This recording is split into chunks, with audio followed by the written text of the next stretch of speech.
Alrighty, hello, and welcome to today's stream. Good morning, good morning. Good morning. It's as I predicted, actually, this Black Friday weekend. Well, actually, I think it's a little bit more than I predicted.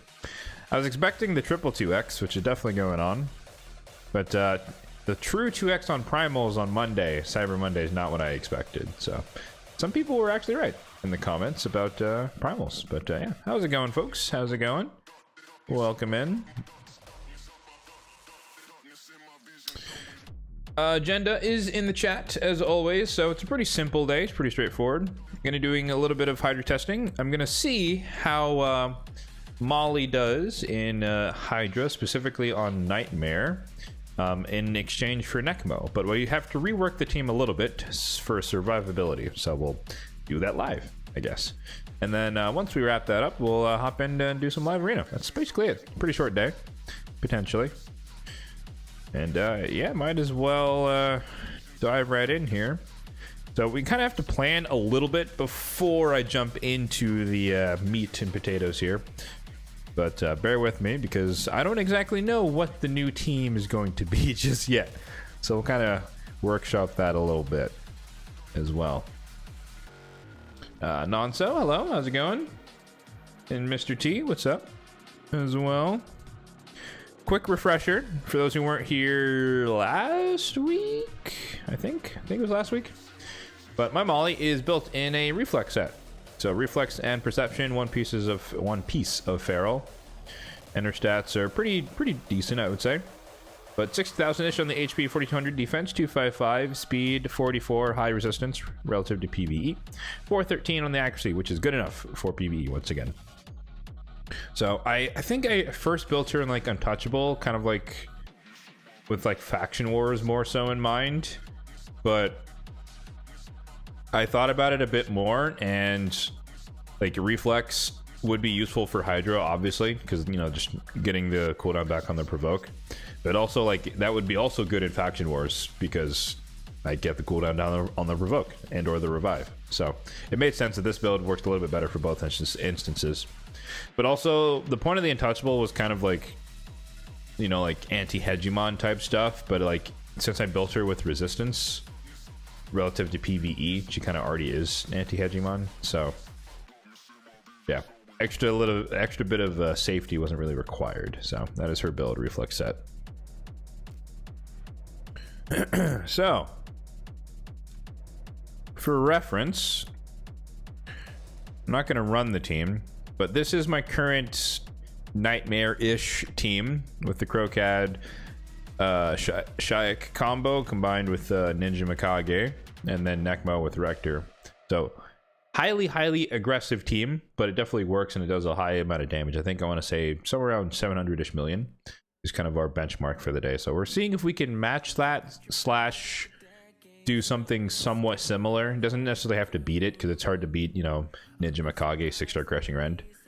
But if there's something comparable, the reason I don't want to use Mikage as much in this team is because she's in Relentless set, which is good.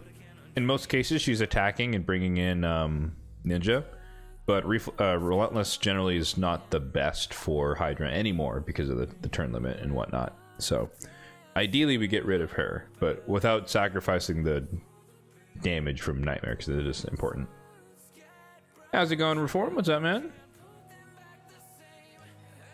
So yeah, this is the core of the new team. I need to workshop the last 2 slots, so we'll do that live here.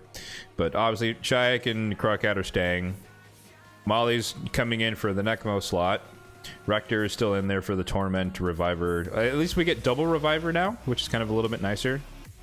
But yeah, Healer Reviver combo here. And then so Ninja Mikage gets dropped out, and then I need to plug something else in here. The main difference here, like Necmo versus Maulie, for those who are unfamiliar with their kits, Necmo is obviously great, but in the current meta for Hydra, decreased speed is a lot weaker than it used to be, because when you put this on the decapitated heads, No, sorry. When you put this on respawning heads, they're so slow, and you spend a lot of time not dealing any damage to them. And so you're just kind of missing out. And so you want them to be faster, but not, you know, you don't want to sacrifice being able to kill them while they're alive either. So there's kind of a balance point, but ideally you get rid of decreased speed on a team where you have a lot of damage and you can kill the heads relatively quickly, which we can definitely do. So that's kind of the trade-off there. But yeah, we'd be losing the turn meter fill, increased speed. We'd be losing the decreased attack, and that's the main thing. We'd maintain the leech because Croquette has it on his A2. And then we, or yeah, well, that's it. So by comparison, what Maulie brings is also, you might notice that on that team, or on this team here, there is no provoke. There is a provoke set on Necmo 2 here, but that's semi-reliable at best. And so having Maulie in there would better lock down the Head of Decay, meaning we get less cleanses, less cleanses, less purges. And so we'd be less susceptible to cleanse, poison cloud, and all those other types of things that can be relatively annoying. Which again, just over the long term, it might improve the efficacy of the run by controlling the head a bit better. So that's one big boost. Reflect damage on her with resistance means that she should be one of the targets for the Head of Mischief, so she's our Mischief tank as well. The revive's nice. And then, yeah. But the main thing is her passive. So whenever she gets hit, you get turn meter fill. So it's not as good as Necmothar, but there's a lot of AoE, so you're going to get hit a lot. So you get, as long as she takes a turn, you can keep resetting this and keep filling turn meter. So it's pretty decent. So yeah, that's the trade-off. I think the main thing is we wanted to lose decreased speed, so that's accomplished. I don't want to lose decreased attack because it's Nightmare, and then we could definitely die to the Head of Wrath. So we need to replace somehow decreased attack. And then the turn meter fill is kind of equated here, and then increased speed, I think we're just kind of eating that we don't have it for now. But again, it depends who we put on the team. So that's the basis. We pulled an Ignatius from 20 Ancients and Naisu. That's not terrible. I mean, he's not great, but he's not like bad, you know? I would say. I have one. I don't use him that much, but I have a lot of good champions, so depends who you have. All right. So actually, we're gonna do it this way. See if I can get this up on the screen here. There we go. That's pretty zoomed out. Let me zoom in a little bit. That too much? That's too much. 115. There we go. All right. This is a personal spreadsheet that I use, but essentially it's how I like categorize the roles on the teams. So like all of these debuffs and buffs and whatnot, instant effects. And so that's just my high level way of like tracking if I'm making a solid team or if I'm missing something or sacrificing something. So let me copy this down here. And then what was the order? Packmaster. Okay.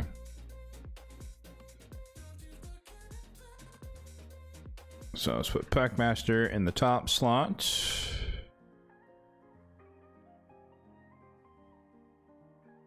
And then it was Rector. Her here.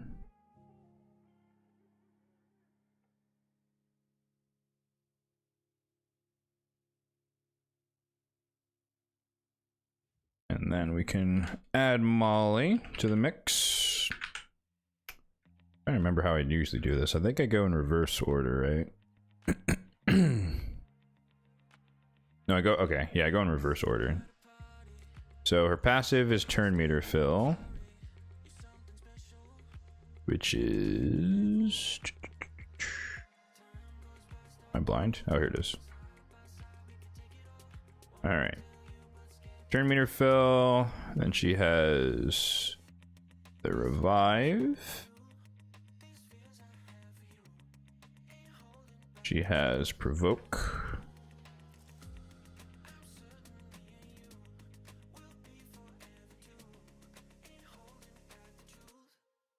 technically she has reflect damage, which is good. So her having reflect damage, it puts her on the same tier, like, you know, as Packmaster. They both have it, and so they're both going to attract Head of Mischief. Even though he has taunt, so he's going to attract it a bit more, but that's also fine. I think that's it, actually. I'm ignoring the block damage because it's not AoE, so we're skipping that one, and this doesn't do anything. So yeah, turn meter fill, revive, and provoke reflect damage. Cool, that's Maulie's kit.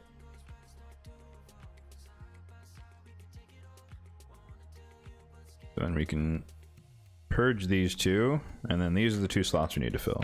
Crocat's still on the team, and the counterattack, the leech, weaken, etc. Cool. Oh, chat's blocking it, my bad there. Beat Amos hard, finally. Nice. Nice you. And you got Marius. Wow, look at you, crushing it. Remnant Summon, you got Ashnar. 3 for 3? Wow. Nicely done, man.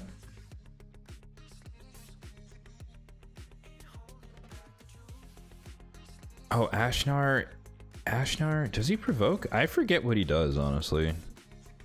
I know him for like the anti-burn strats. What is he again? Is he an orc? Yeah. Like, I know him for the passive. Does he provoke? Maybe it's informed too.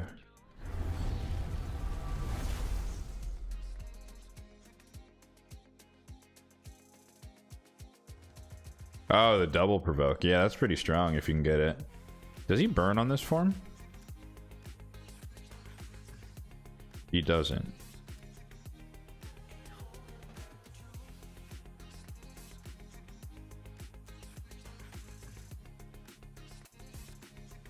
That's kind of awkward. I guess you have to run him on a team with another burner. That's cool though. Congrats, man. I also, I would say though, lacking a provoker, Visix is definitely like underrated for Hydra, especially if you're kind of, progressing. So I wouldn't sleep on her necessarily. Okay, so now the way we can do this. Oh, I guess we can call this Nightmare. Whoop. Call this oh my god, hitting all the buttons. Nightmare question mark. Alright, so let's compare notes. We have block buffs from Packmaster. We don't have decreased attack. That's the problem we're trying to solve. I have single target decreased defense, so we don't have AoE, which could be beneficial, but it's not mandatory. We have provoke with Maulie. We have hex with Packmaster. HP burn, well, that's for low difficulty, so it doesn't really matter, but it would be a bonus. Brimstone. I don't think I have Brimstone actually on the team. It's not as important anymore, but it's something to think about. I mean, this team doesn't have Brimstone either, in fairness. Yeah, there's no Brimstone. Okay. And then decrease speed. We're purposely trying to drop that, so that's good. We have the Veils. We have healing. We got revive. We don't have cleanse, but that's okay. And we don't have enemy max HP, which is not as important anymore. Pulled Lugan the Steadfast. Is he usable anywhere besides Faction Wars and Scarab King? I hate to be the bearer of bad news, but he's not, unfortunately. I mean, Centranos, obviously, but that's kind of an extension of Faction Wars to a degree, right?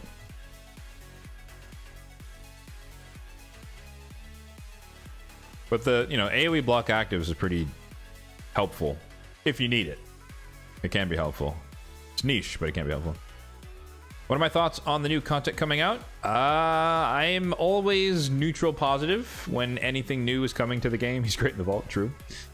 So it's PvE content. I'm heavily biased towards PvE. I do I prefer that over PvP. So I'm always neutral positive. So we'll see what happens.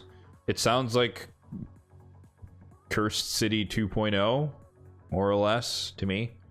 So we'll have to see what it looks like when it comes out. I don't know. Relatively indifferent, but we'll see. But like I said, I'm biased towards liking PvE in general. So like I like the Cursed City, even though I think it's still overtuned, especially in Soul Cross.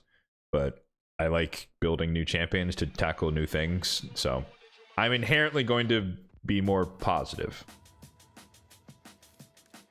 Which is not necessarily wrong or right, I guess is my point. What's up? Phi? Phi? I think it's Phi, the actual Greek letter. Oh, we got some drum and bass. I hope this is drum and bass. Okay, random mythical morphing sound. Oh, let me drop this for a second. Oh, like Philly. Oh, okay. I'm sorry. I thought you were like a math nerd or something. Dropping the Greek letters in the chat.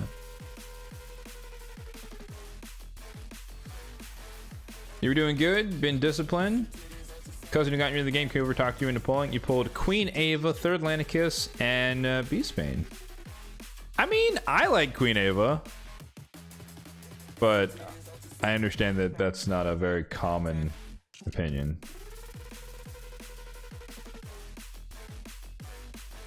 Let me type a message real quick.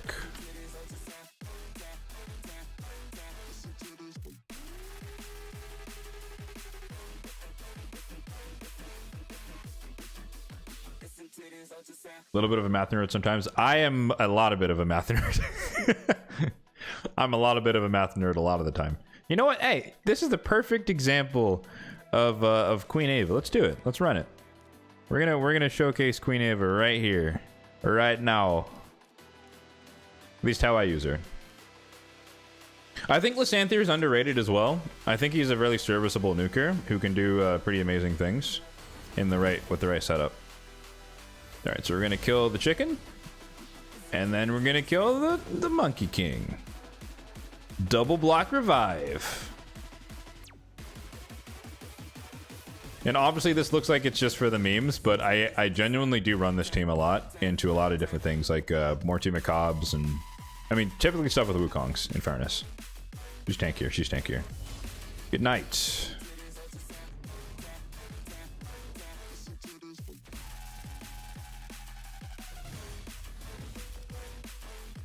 Easy peasy. So yeah, I like Queen Ava, but I like Block Revive because there's very little you can do about it. Aside from the new guy, I think Lydia can bypass it, and then, well, no.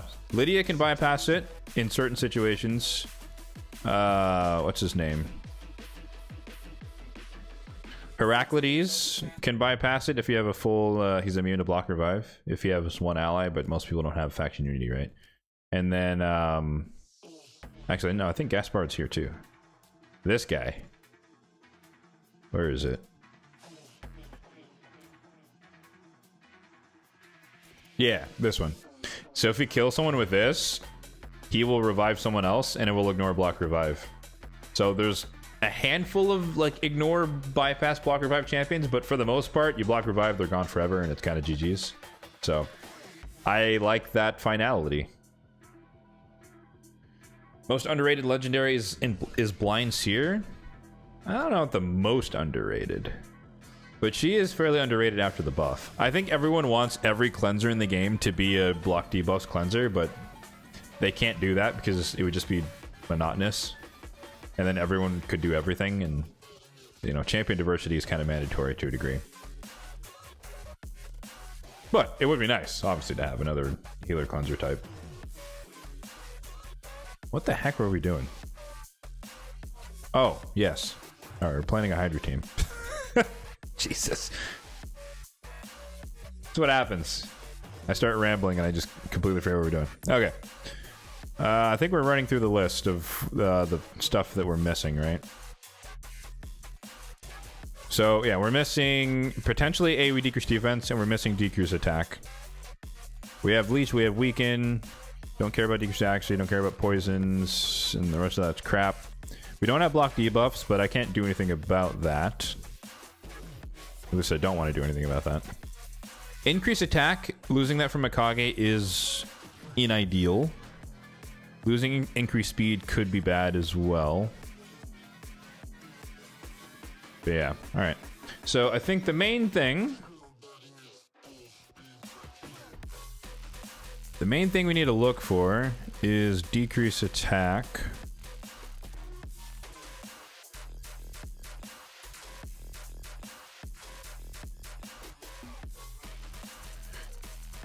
But bias towards someone with actual accuracy. One of the things I find so annoying about my account is that, like, decrease attack for Hydra is the thing I'm, like, lacking the most. I lean so heavily, or leant, but leaned? Whatever the past tense is. But I leaned so heavily on Nekmothars because they're just, like, so strong for Hydra, but I need them a little bit less nowadays. But whenever I remove them, I'm like, crap, I just lost, like, 5 capabilities. Desert Queen? Oh, you mean Tuhanarok? Tuhanarok is off limits because she is on...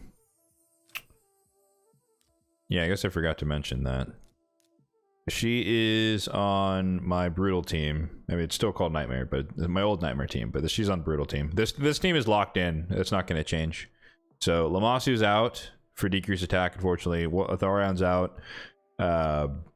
And Tuhanarok is out. So that's three good champions for for Hydra that are unavailable, unfortunately, because I don't want to change that team.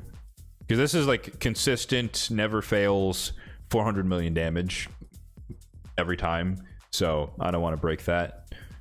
And this team technically works, but I'm just testing out Maulie to see if she can perform better than Nekmothar. So I'm not I'm not tied to whatever we decide here. It's just for the sake of experimenting.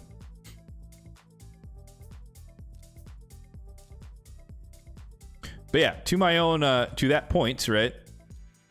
So if we look here, so Empress, he's Arena, he's out.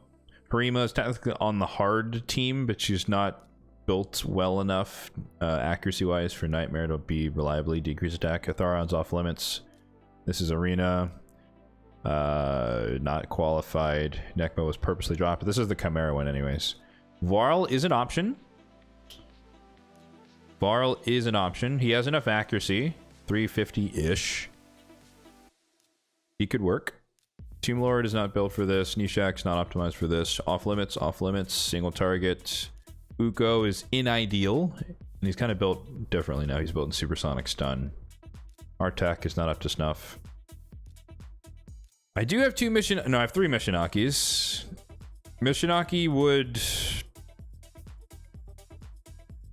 would be really strong, actually, because he would be AoE decreased defense.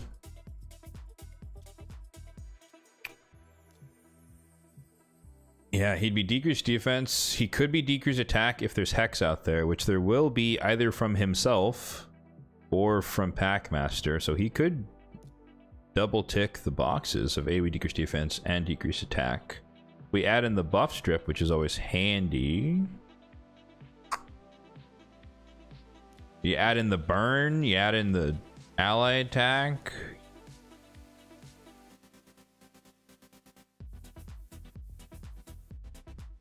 Kind of talking myself into this. I like where my head's at here.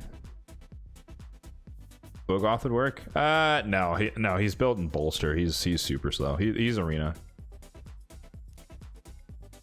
Like high resistance, a little bit of accuracy. Like he's 170 speed. He's not gonna work. Armor single target. Yeah, I don't like Newt for Hydra personally. Champ for it now. I'm liking the Mishinaki, guys. I'm liking the Mishinaki here. The question is, which one feels whale, man? I don't remember. I keep forgetting that you have the speed additives here, so I don't actually know what the real speed of the champions is. Marius is 281. He's 289. Thoron's slower than Marius, so I need... If I were to steal Mishinaki 1, can Mishinaki 2 fit into that team? I don't think he does. Well, he can fit. Let me say that. He can fit no matter what. It's just, is he going to be faster than the other DPSs? I don't think so. But that doesn't really matter. That only matters for the initial turn. Am I blind? Where's my Marius? Oh, I forgot he's 4-star now. Marius's actual speed is 261. Mishinaki 2 is 256, so he is slow. Is that a variable that we can change? Yes. We can get speed there, we can't get speed there. No speed there, we can get speed there, we can get speed there. Okay. So it's fixable. So I could steal Mishinaki 1 and drop Mishinaki 2 into the Brutal team. Although accuracy check, hold on. Accuracy check. Hydra for Brutal, is it 300? I think it's 300.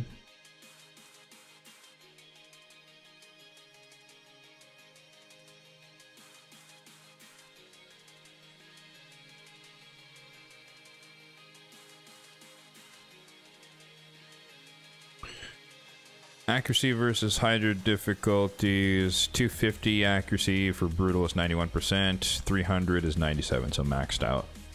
He's 288, so he should be on the higher end. It should work. It should work. Do we get lucky here? Do we get accuracy? We do not. We get resistance.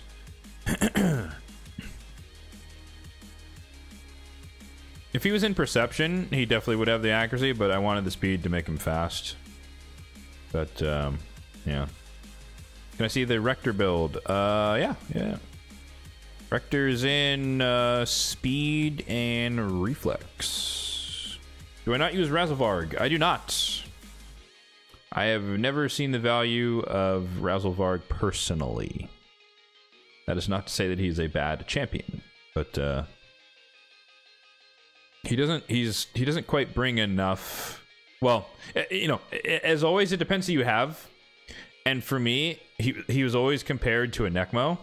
And he just doesn't stack up. Like, he brings a leech, cool. He brings increased speed, increased accuracy, great. But Necmo does more, or did more.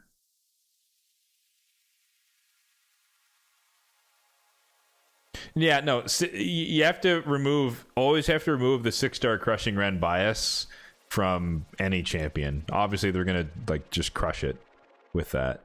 I'd have I think a 1-star Razzlevarg or something. I forget where mine is. He's somewhere in the vault here. Do you have gear on? Oh, he does. No, 0. I have a baseline. My bad. Yeah.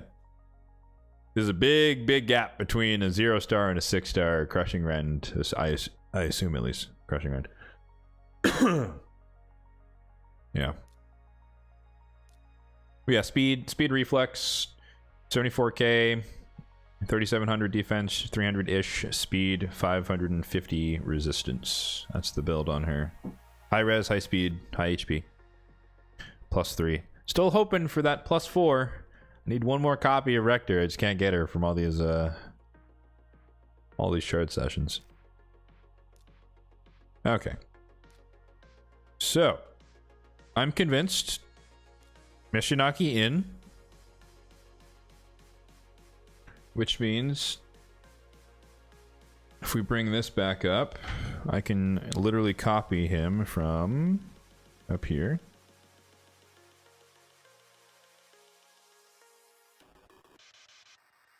So now we have double hex, which is good. Oh, sorry. We have block buffs for Packmaster. We have decreased attack potential from Mishinaki now. We have AoE decreased defense. Great. We got provokes from Maulie. We got double hex. We got HP burn now, which is just helpful. More damage. I think this is my Smite Mishinaki. It is. So we got Brimstone now. And we dropped Decrease Speed on purpose. So that covers the bases. The difference is now... either we go more buffs or we go more damage. That's the question. More buffs or more damage. We don't have increased speed, but we do have turn meter fill.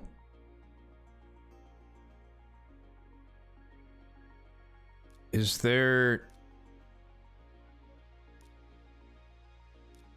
I don't think there's a good increased speed DPS.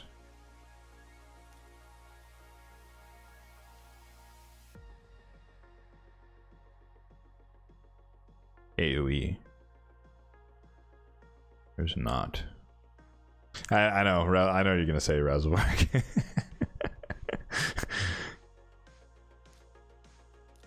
As soon as I said that, I was like, The problem with that though is that I would have triple magic affinity DPS, which means we just struggle in force affinity. So I wouldn't want to box myself into that corner. He's also unbooked, so he would not be viable for testing.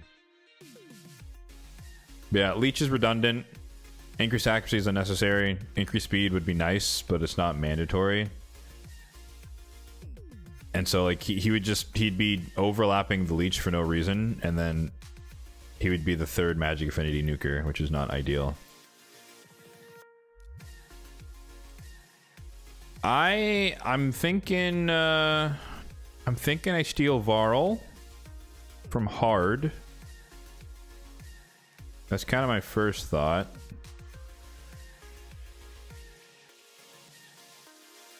And we just go triple DPS. Because again, we are trying to replace Ninja Mikage, and that's 2 slots to supercharge 1 DPS slot. But now we have Mishinaki bringing in some damage, and then if I bring in... But he's not like the strongest DPS because he's a debuffer as well. There's always kind of neutered in that way. And running Ninja on his lonesome is just not as ideal. That's fine. I use him for Chimera anyways. What did I filter on? Oh, attack and defense. Not seeing any other candidates. The other possibility would be adding in someone who does increase attack.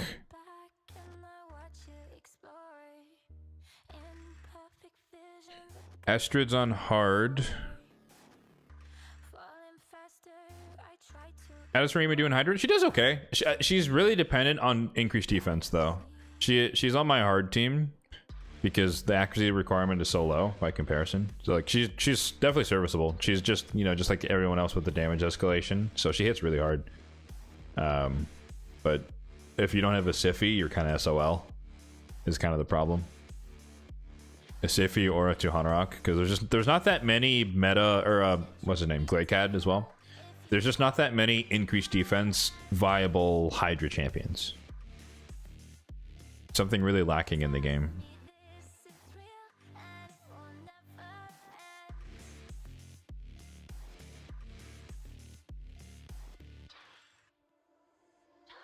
Yeah, I'm not gonna steal Estrid from hard. Okay. Nothing's coming to mind. So I think we'll just try it out. We'll steal Varl. Where is he? 3-star. And then on the sheet, Varl is over here. So we get damage escalation here from these two. Increased attack, or not increased attack. We get damage escalation attack base from these two guys. We have redundant decrease attack, 2 different affinities, which is always good. We have redundant weaken, 2 different affinities, which is good. We have AoE decrease defense, which is good. We get, you know, Crocat Pack Master combo, ally attack, counterattack synergy. But we also have the ally attack from Mishinaki as well, his passive, that can place the burns out there. So I'm not expecting, you know, 700 million damage, like exact 1-to-1 from the other team. But I do expect a decent showing. Oh, Michinoku's faster than Maulie. Oh, that does check out.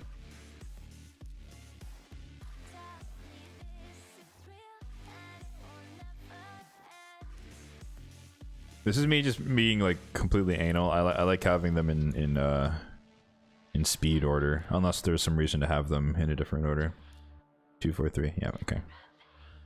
So priority 1 here, priority 2 here, priority 1 here, priority 2 here, priority 1 here, priority 2 this, priority 1, priority 2. All right. Let's test it out. We're not going to auto battle because whenever I'm putting in a new team, I always like to do an efficacy test. So let's just see it in action and see if there's any like, whoops. If there's any like obvious flaws or pitfalls here. Started off with a 2-turn provoke, block buffs. You love to see it. Decrease defense to weaken her out there. Leech is out. Maulie's taken the mischief, which is good. She's also tanking decay. Block the poison cloud. We get the smite. Decrease cooldown. Reflex set doing work. Now aggro should be stolen by what's his name? Packmaster. We got provoked on Maulie, which is a 3%. We don't have block debuffs. That is a downside here. Yep, Packmaster stealing that. We get counterattacked by what's his face? Wrath. We did not die because we have decreased attack, which is good. He targeted Varl. That's unfortunate. He's dead.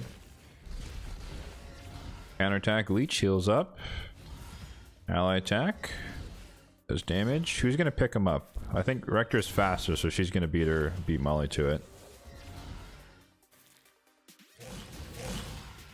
Big deeps from Crocad. Oh, nope, she did not. Oh, neither of them did. Hey, what the hell happened there? We got 3% resisted. Unlucky. Maulie got resisted on the provoke. But it's not as important now because Poison Cloud's on cooldown and there's only one other head alive. So the one thing that I am missing, and you might just be able to tell, like I'm still running Rector, but objectively speaking, Duchess would be better. And or Glakead, to be honest.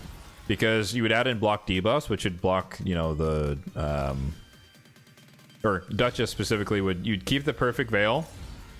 You add in... You add back increase attack, which we lost from Mikage dropping out. And then you add in the block debuffs for these poisons and the provokes and the weaken and all that stuff. So there's a trade-off there, unfortunately. Well, not a trade-off. I don't have the champion.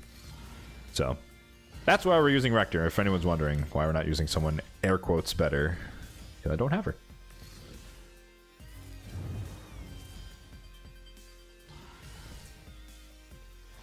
You'd swap Shamail for Rector and Elva for Maulie. Elva is tied to the Brutal team, so that's not an option as well.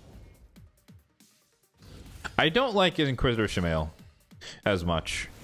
Like, he is nice for countering fears, but his damage just isn't as good compared to having a reliable revive, in my opinion.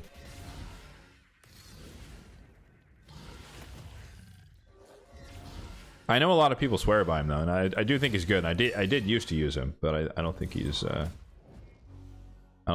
good, personally. Also, if I dropped out Maulie, then that would defeat the purpose of the test because I'm testing out Maulie. So we can't do that. It's an automatic fail if I don't put Maulie in the team. Head of Mischief. Why did he go for... Oh, I guess there's only one buff out there.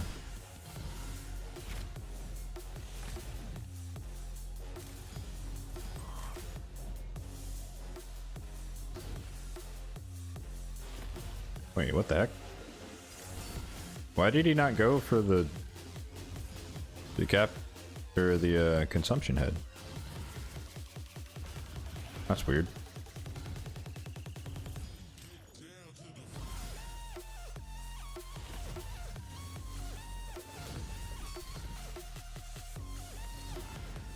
Oh, so close. Okay, there we go. Awesome.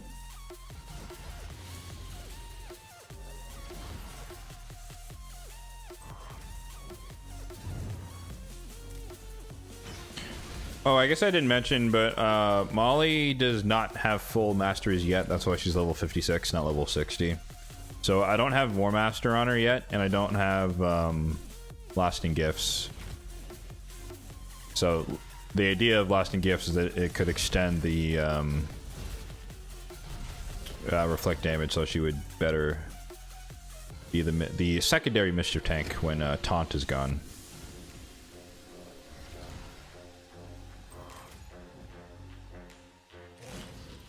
Okay, single hit there.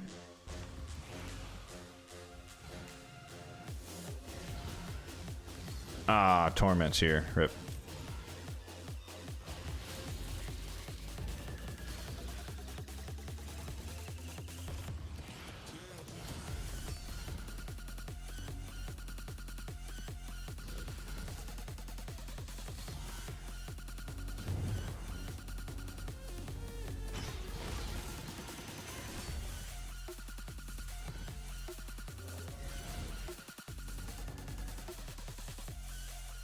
Unlucky there with the fears.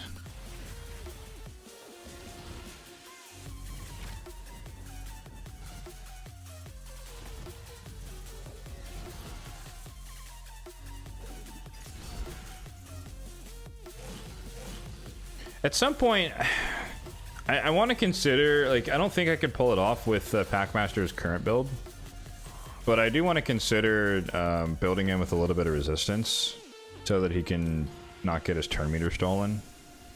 But at the same time, it may not matter all that much.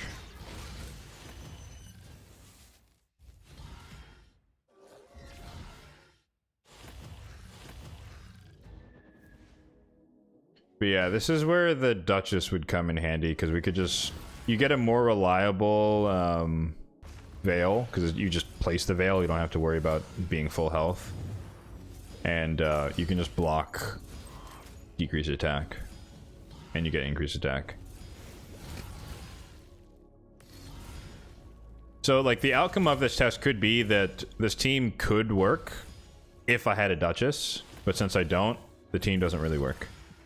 So that is a fair conclusion to draw from this, which means I just go back to the Ninja Mikage version.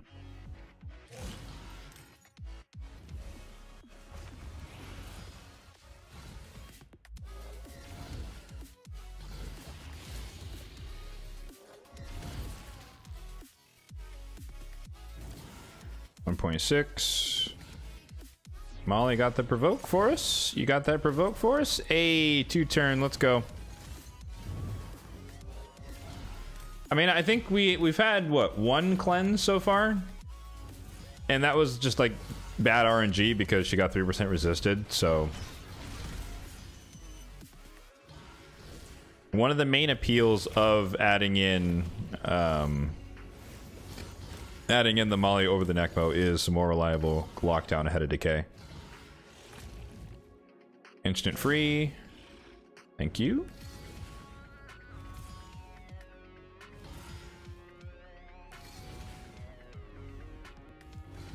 Wait, I thought we had a 2-turn provoke.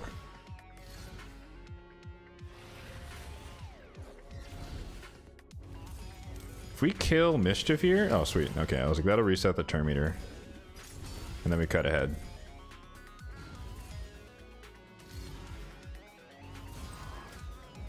Nice, another 2-turn provoke.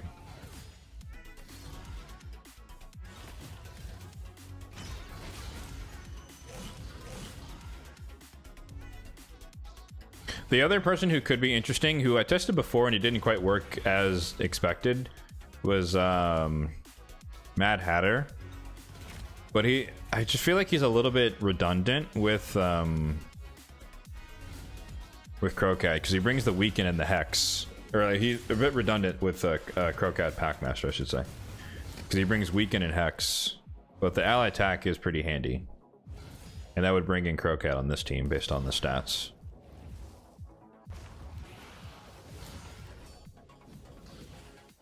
I don't know if that is more utility though. Also, I forget about he heals on the passive. I always forget to consider that. Passive healing, and then buff extension would be nice for the Veils. Okay, this is a good test. We have increased attack, but no decreased attack, so we're about to get absolutely collapsed. Yep. Didn't die though. Revive, revive. He still has another turn in angry mode. It'd be real clutch if Mishinaki comes in here and strips it all off. Doesn't have it. Awkward. Alright, well, we're gonna die again then, for sure.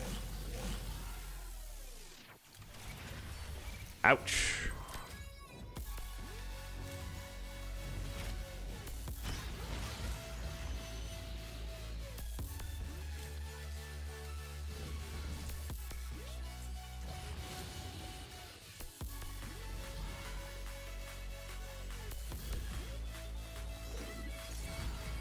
Unideal, but good to know that could definitely be a that could be a run-ending type of occurrence, depending on the relative level of damage output.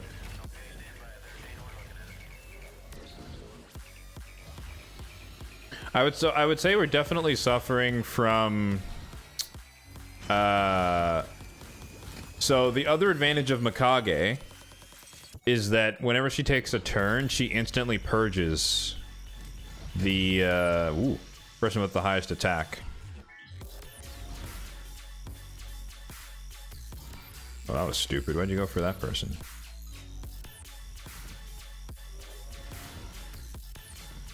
Poison Cloud on Wrath is really, really painful.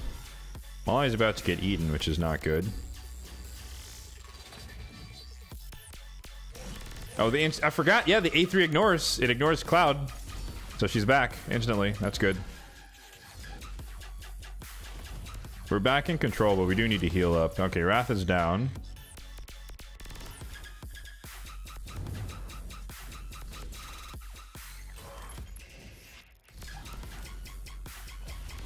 Maulie cannot heal herself, so we do need Rector to come in here.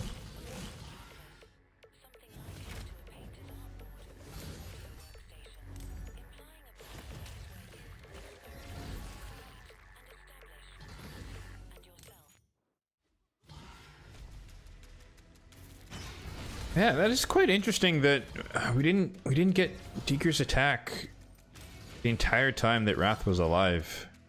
I mean, Poison Cloud obviously prevented it, but even prior, like, all he needs to do is take a turn and hit Packmaster that we could place the Hex out there, but I guess the stars didn't really align. Poisons are annoying. That's for sure.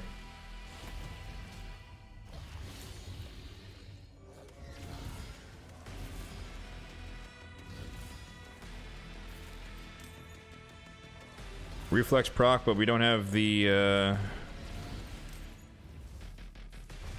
don't have the provoke. Don't think we're gonna be able to get there in time. We are not, but it's fine because there's no super bad head here. It's alive.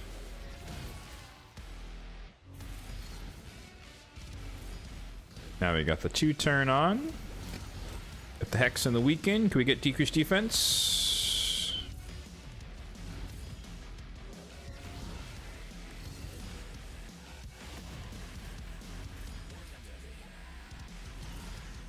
Can we get decreased defense? Come on, Mishinaki, take a turn.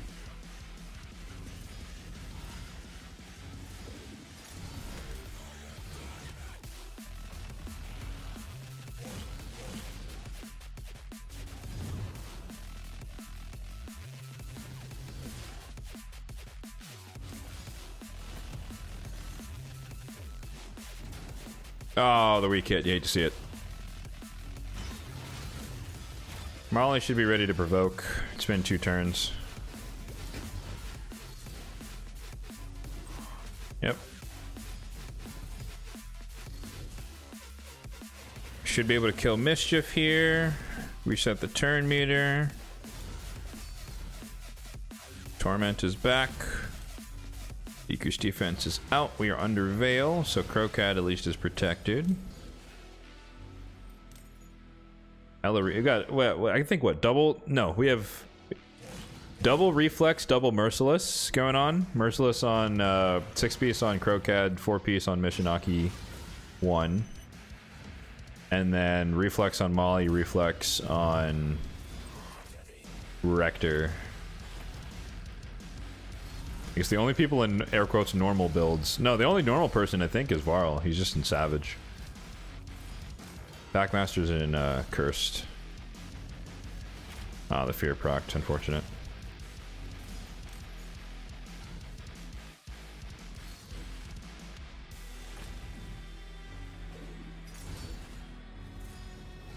That Fear procs, we might be in trouble.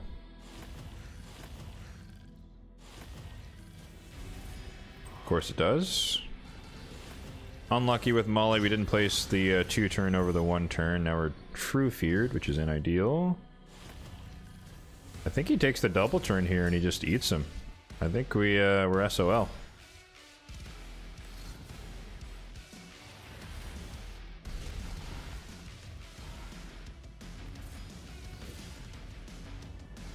Oh, the Fear procced again.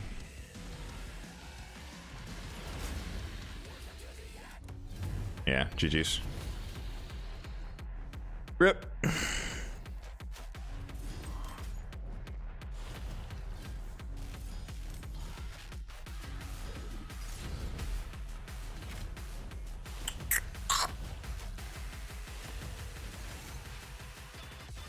The question is that indicative of a failure of the team, or is that just bad luck?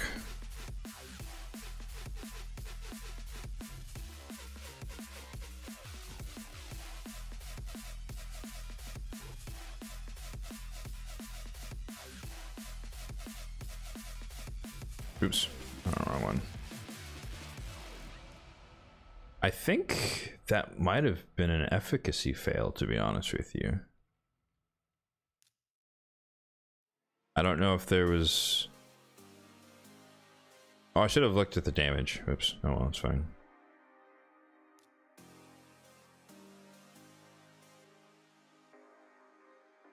I don't know if these two have combined enough damage to really reliably free Crocat. But also we're getting hella feared out. But I think we're getting feared out mostly because we're taking a little bit more damage because Decreased attack isn't staying on as much compared to Necmo. I think that's a given.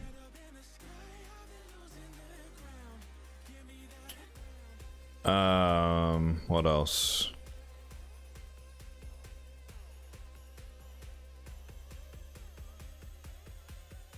Can't think of anything else.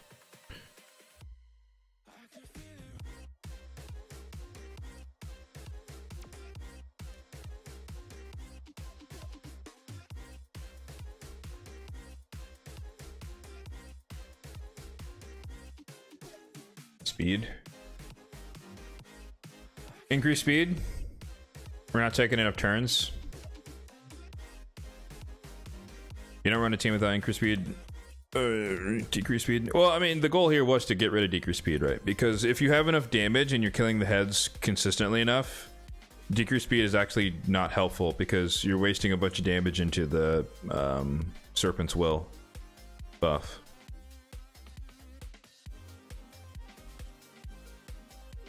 So I think without Ninja Mikage, we're just actually not dealing enough damage, unfortunately. Because the good thing about Ninja is that even if you're going against a Force Head, just activating the burns on other people might work. Razzlevarg. You and your Razzlevarg, man. You're I think your view is skewed by the 6-star rend version of him. I think it's skewed.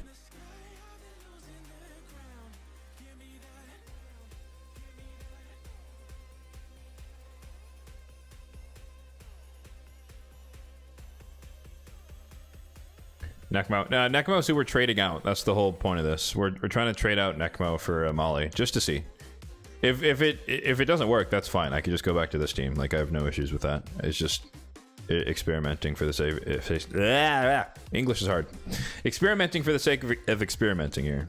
So I am not sad if this does not work, because Maulie has proven her utility in Faction Wars and Curse City, and Hydra was more just like a side benefit.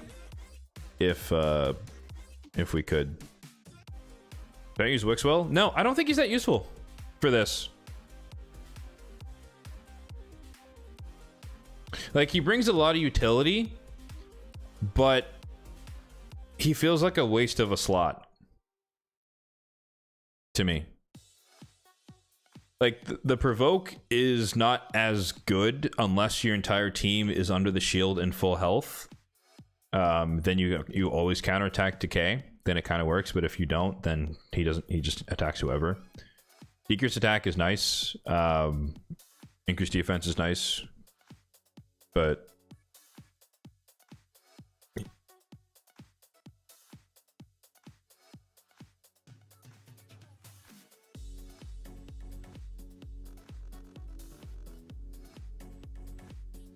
Nekmo instead of Varl. I don't. Double DPS is tough to do high amounts of damage unless they're just absolutely cracked out of their minds. And Mishinaki is great, but he's not that strong of a DPS. Raw damage, I mean. We're also suffering from... actually, you know what? I think it is the lack of increased attack. So that when we are attacking, we're just not doing it. We're not doing as much damage. Therefore, it's harder to free people. I think that's what the real problem is. Alongside just getting feared out occasionally with Mikage not there to cleanse whoever's the highest attack. I don't think this is gonna work, folks. I don't think so. Okay. It's a good concept, though. I think if with the Duchess, it might work. Emphasis on might. So, like, we'd sacrifice the direct healing, but we take less damage from AoEs, which is great. She can put continuous heals out there if she revives. We block the poisons. We block the provokes and the weaken. Can't block the fears, but the veil would make up for that. I don't have Grand Oak. And then we add back in increased attack for the squad. So I think I'd have to wait until but I'd have to retry Maulie in some version of it if and when I get a Duchess or a Glaikad, in fairness. Glaikad could be better in some ways because he adds increased defense and increased attack alongside the Veil, but he's not as survivable compared to Duchess. He might die. Esme, I don't think she's that good. I think she's just a neutered version of Estrid.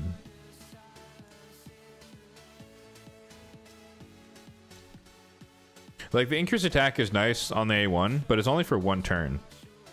And that's what I don't like. That's part of what I don't like.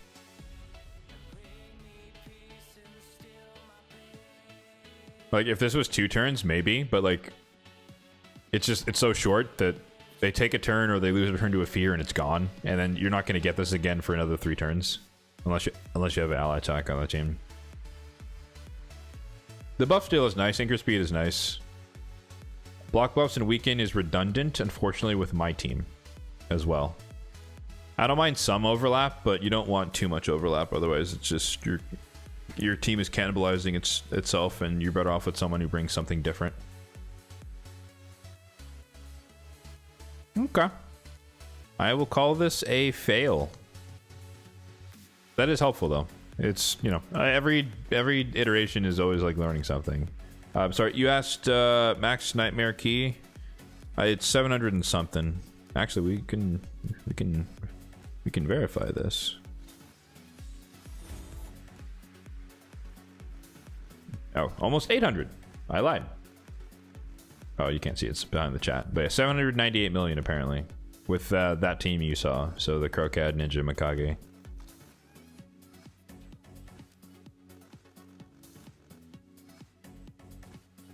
All right, all good, all good. So all that proves is that on my account, within the champions available to be used, you know, excluding those who are not booked, because there's just no point testing an unbooked champion. Maulie doesn't fit into my teams. But that does not mean that Maulie is not excellent for Hydra for a lot of other people in other situations. So don't discount her just because she doesn't work on my account. Bambus. What does he do? Decrease accuracy, Enfeeble doesn't land. I think his cooldowns are his biggest problem. I think he has 4-turn cooldowns, right? I think that's why that's why I don't really like Bambus. His cycling isn't proper. I think he's a 4-4-1-1 champion.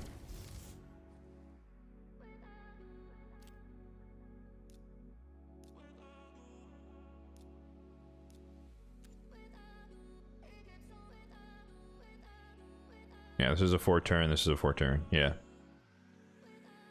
The buff extenders on a 4-turn are always awkward.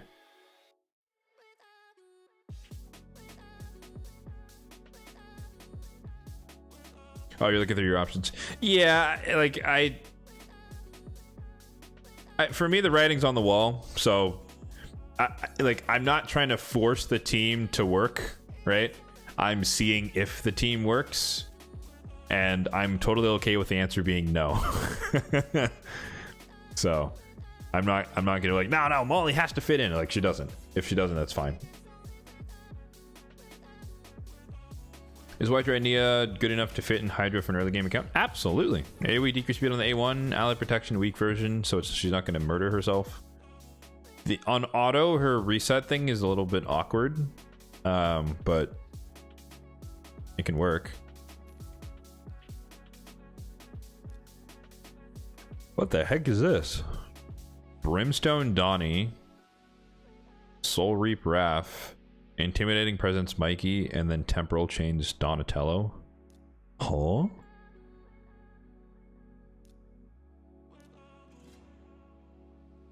What are these blessing selections, bro? Holy. Bolster and Magma Shield. Actually, that shield, that's a double, no, it's a bolster and shield. I was like, he might actually live. We need to kill Leo. Let's petrify him, get rid of his shield. Whoa, that was close. He has the last laugh amulet. Wow, I was not expecting shield and bolster. TMNT team, that's crazy. I hate evade. I hate evade so much. I wish they never added that to the game. This was one of the dumbest abilities ever. Because it happens like 95,000% of the time, it feels like. I'm kind of happy, not gonna lie, that Predator is not like super good, super meta. Because I did not want to deal with a Predator existing and then just evading everything constantly.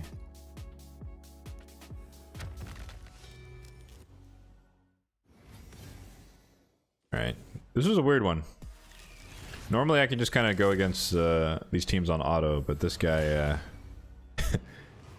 I mean, double shield is, dude, he has 2 last laugh amulets. This is one of those like spenders who just bought all the champions and kind of doesn't know what they're doing a little bit.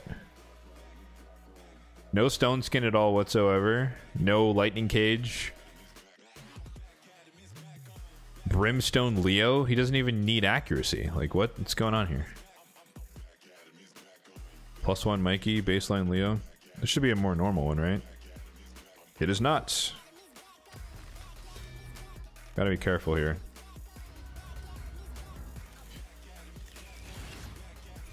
What's funny is that this team, for me, it's tuned such that, or it's meant to go into teams that have stone skin. But I've actually had instances where people have half built their champions, and then Fabian's lockout will reduce someone to half health, and then Leo pops off and kills everyone. Like before the block damage goes up. It's just like I lose a fight because they didn't build their champions. Which is a really weird way to lose a fight. It's like, I'm sorry, I thought your arena defense would have would have gear on people, such that a Fabian does not deal 50% of your health as a non-nuker support with no crit rate and crit damage. Anyways. Alright, let's do a little bit of some dungeons here real quick, and then we'll hop into live arena. For anyone wondering, I am going for the fusion. Mr. Craws here. 80 out of a hundo. I think the remaining points are Gear Hunters 5. Or no, yeah, Gear Hunters 5 if it decides to load. Okay. Well, trust me, bro. There is definitely a... yeah, there's 5 points here. Okay, it just doesn't want to load. That's fine. There's 5 points there. I know there is.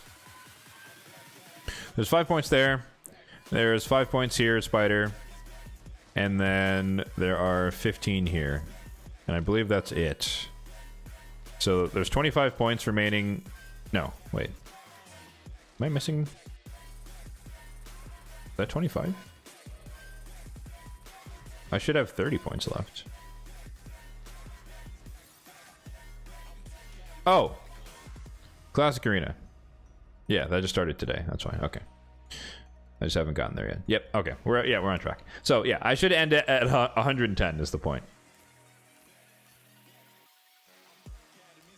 There's the last 5. So 5 there, 5 here, 15 here, 5 from divers. Yep, 30 points. So we end at 110. Yeah, I'm waiting for 2x primals. You may have already guessed that. Obviously, tons of primals here, 75. I'm not going to rip through them all, but we are going to do, I don't know, 30, 40-ish. See what happens. We'll see if the streak continues, because clearly I don't have enough mythicals on my account. XD. I'm running Fire Knight at the moment, just because Ice Golem is already done, and I just need Divers points. And I don't mind getting, or hoping for Savage gear. We'll just do one run, and then we'll see about some live arena. I'm feeling a good longer session of live arena today. I don't know about you guys, but we'll see. Maybe 15 fights, maybe 20.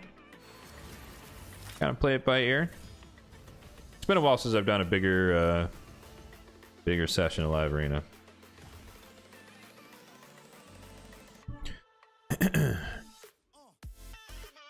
Great time for a water break.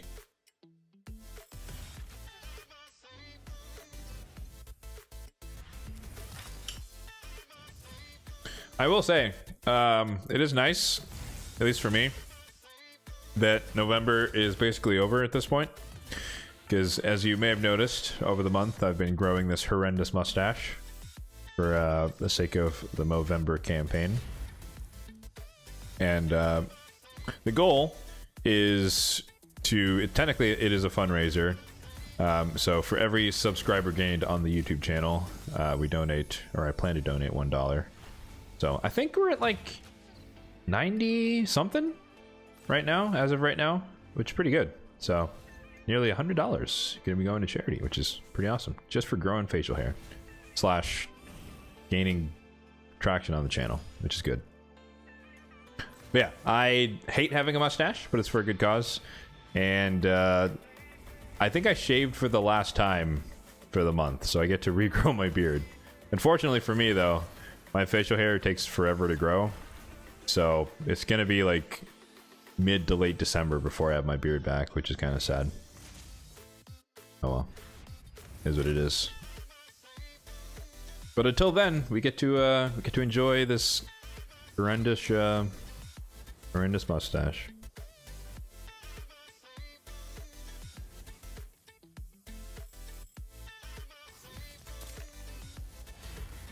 Trying to think if I've changed anyone's builds relative to live arena or just champions used for arena. I don't think so. I didn't forge during the last PRCVC because I literally woke up the morning of CVC and the enemy clan already had 3 million points, I think. And our clan was just like, yeah, we're good. we're not gonna go all out on a whale clan that I think they ended up with like 10-15 million or something crazy. Like they took all the relic materials full sweep. We didn't even bother because there's just no point. We're not that good. We're not that high of a clan. But the downside is that I didn't forge any lethal for this rotation of Doom Tower, so no potential changes to my nuker setup. It's always a shame.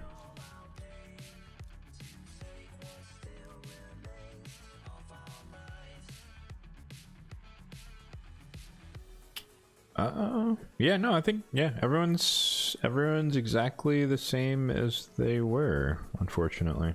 Okay. All right, let's dive in. Live arena. Make sure we're not near any caps here. Nope, we're not. We're good. Let's jump in.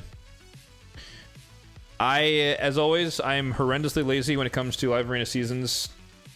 If they rebalanced it around, you know, the 10 fights a day, instead of being like 50% win rate for 15 fights a day, meaning that you have to spend 5 gems every day and also do 15 fights and also win half of them for 3 weeks or however long it lasts.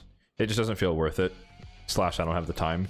But if and when they implement 24/7 live arena, which supposedly is going to be next year, I might reconsider participating a little bit more in live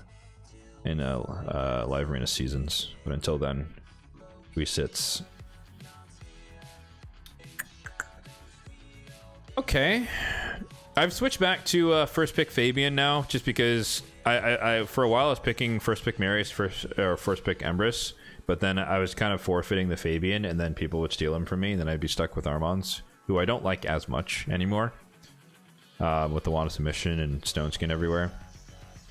So I've been recently doing Fabian first pick again, and then I just kind of let them pick Marius or Empress, which is usually a given every single fight nowadays. 6-star Carnage is interesting. I'm jealous. My Carnage is still a 1-star. I've not managed to get any souls from the Curse City, despite having opened like 10 or 11 chests over the couple of years content's been out. Sad times. Alright, well, I spoke his name into existence, so we got a Marichka and a 6-star Polymorph. This guy high level? Oh, he is. Oh, damn. He's just low season rating, which is unfortunate for me. Okay. Who gets the ban here? I don't like block act or block passives, but I don't like Armands. I doubt he's gonna go for a Calvalax here. He could, but I'm calling his bluff, so let's go speed. And then we need another DPS. I don't want to get polymorphed. I don't run exit. We can't run Gizmek anyways because of the Nia.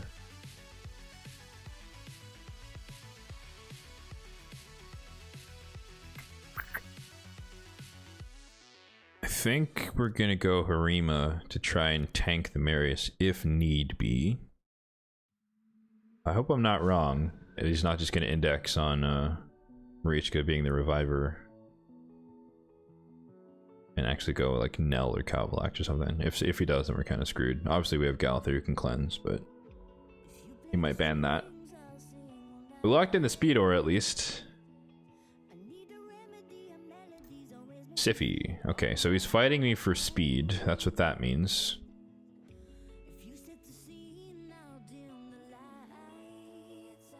So if we're gonna lose the speed race here,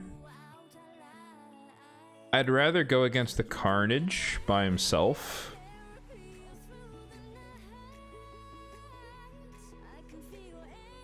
And hope and pray that we can just kind of deal with the rest. He banned Sarima. That's fine-ish. Maybe not, actually. That might not be fine. So, I have Intimidating Presence and an Arbiter. He left in the Fabian. So, even if Siffy went first, we would cut in because we have... Or could cut in because we have Supersonic. So, I think we might actually win the speed race overall, but we might not go first. Just based on his, you know, 12k rating. So he goes first. If Siffy goes first, we should cut in. We do. Cut in here. Supersonic on one of them. Of course we weak hit on the Armons. Ouch. That is a very strong Carnage. Okay. In order to not lose this, we're going to change forms. We're going to block actives on Armons because he was not locked out. Please do not ally attack with Carnage. Oh, she has her cleanse. Nah, shit. Well. GG's. Okay.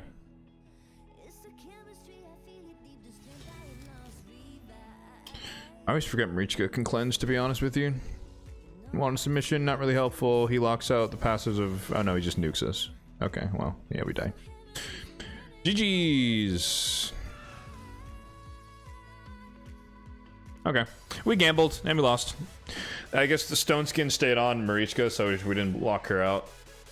But Armand's taking a turn there was kind of GG's anyways, so it was a lose-lose. Like, in hindsight, if... I don't think, even if I had boosted Cleanse with Galathir, I don't think Empress would have taken a turn. I think Armand's would have been faster with the Supersonic and still cut in there. But we'll never know. Empress, cool. Go Fabian Marius.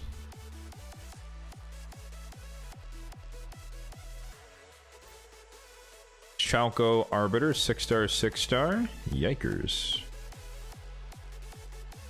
Tried to matchmake with me.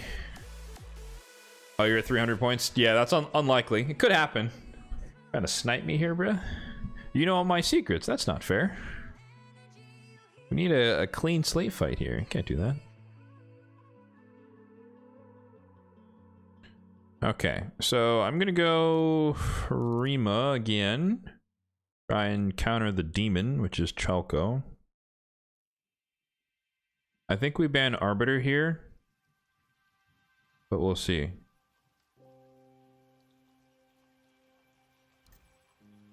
Siffy Armons. Okay, he's going full speed.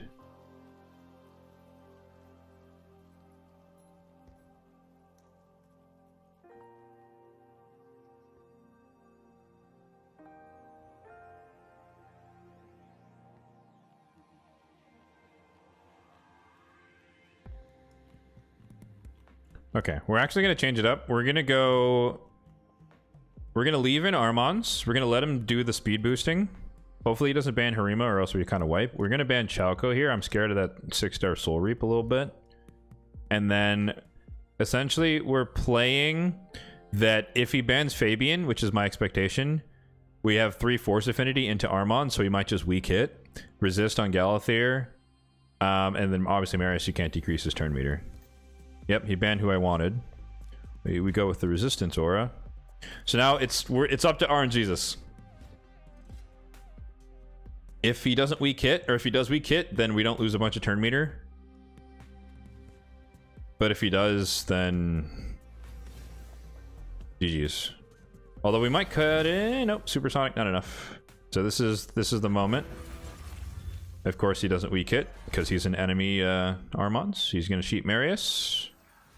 No, he's gonna sheep Galathir. Okay, cool. Want a submission? 5-star. Doesn't work. Feels bad. I don't know why he did that. That was weird. I guess if he can come back and sleep. He wanted to get rid of the block debuff, so I have Feral on Marius. Ooh, no, we do get a turn. Oh no, it's the sheep. Rip. Yeah, we get slept. The secret here, though, Mikage should cleanse herself if she ever gets a turn. She cleanses herself. Yep. So then we can change forms. Strip, no extra turn, unfortunately. If he changes forms, we get to nuke with Marius, which he does. So hopefully we kill our... Ooh, oh, hey, I'll take that. Enfeeble across the board. He's gonna HP swap, that's fine. He can't kill all of us. She can... So she's enfeebled. That's not gonna do anything. We revive. He's enfeebled. She's enfeebled. But now we have the stun from Mikage, if we can cut in here. Why did you do that? That was a waste. You're enfeebled, my guy. Okay. Oh, okay. I was like, what? You're enfeebled, sir. Okay. I think he was gonna lose that because Marius would kill everyone, and then he would die and revive Ambrose, and then Harima would kill Ambrose, and then it'd be GG between the two nukes. So there we go. That didn't work out exactly how I wanted it to, but we won. And we don't complain. What's up, Wolf? Post-Turkey Day? Yeah, I guess it is Thanksgiving weekend. Hope everyone's, at least, I guess, stateside is having had a good holiday. Gotta take any advantage you can in Live Arena? Absolutely. Except for Stone Skin. XD.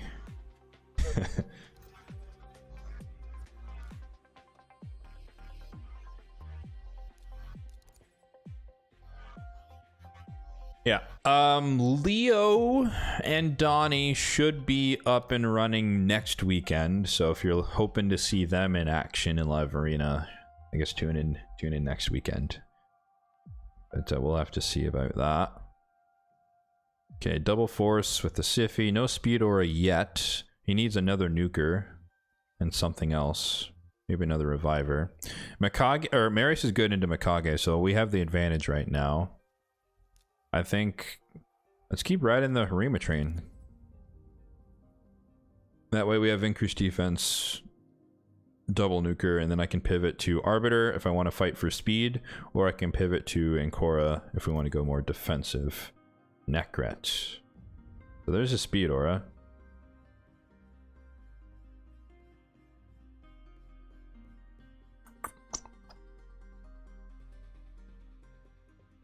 Okay. I think we can throw him for a loop here. This is a good time for the nice.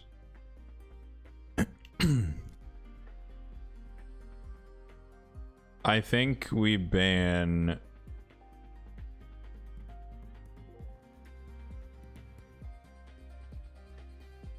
Ooh. I think we ban the He-Man, get rid of the speed aura. I think I can fight the Empress with my team with the triple DPS because he's going to ban the Fabian. That way we're on equal footing here. If Siffy goes first, I cut in with Supersonic on Galathir and I take over, which is a win. And then we have triple DPS into his single DPS. He can't win. Unless like Mikage just absolutely pops off or something crazy here. I don't care about the Necret. You play for speed? I play for win condition, which is not always speed. Oh, hella speed tuned. Okay.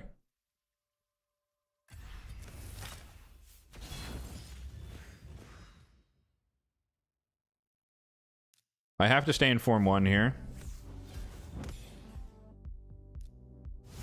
We'll do this.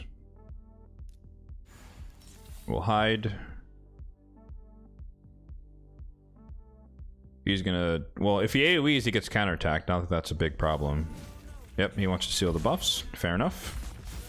But the thing is, that wastes his turn, which is good for me. So he's still in Form 1 for another turn. Sleeps Harima, that's fine. We do this.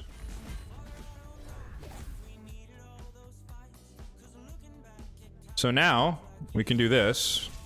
He has no protection. She has no protection set, I guess. So he's stuck in Form 1. She can't revive. We have the advantage. She can sleep, but she's gonna get hit by somebody. Pick your poison, Siffy. Who do you want to hit you? I assume she's gonna go for nice. No, she's afraid of Marius. Interesting. Well, if he ally attacks here, he wakes him up. So you can't A1 nice, or you get. I mean, I guess you could A1 nice here. It doesn't really matter. No, you don't want to give me turn meter, so you wouldn't want to do that. You A1 Harima. Oh, he still has that. Oh, I didn't know he still has that.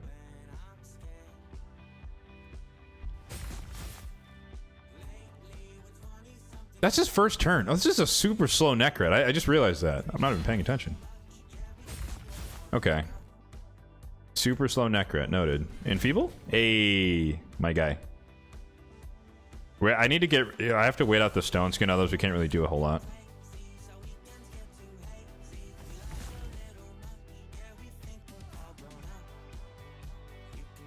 Oh my god, he's so slow! This is such a slow Necret. I'm gonna change Gowther back into Form 1 so Civi can't just perma-sleep us. A1's, it doesn't matter, it's enfeeble. One turn away. We'll just... Parting Gift will stun him. She can revive Mikage, but that's fine.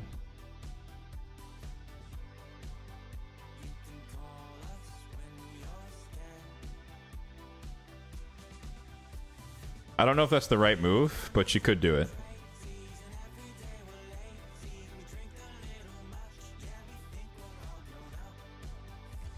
Yep.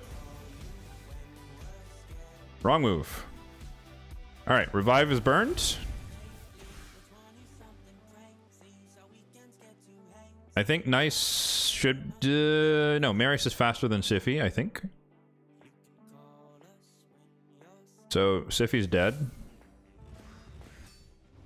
Okay, never mind. He's gonna protect her. Oh no, he doesn't have it. Oh! Unfortunate.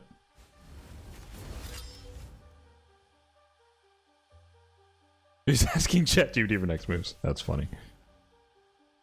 Yeah, unfortunately for you, sir, Necrosis wakes people up.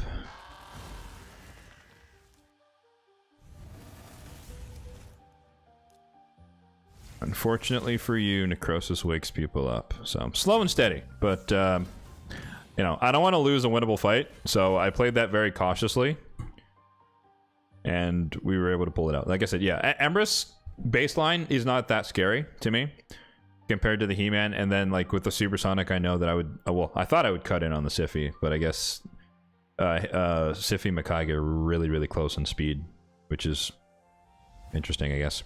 The slow Necret was not expected, though. He was a really, really slow Necret.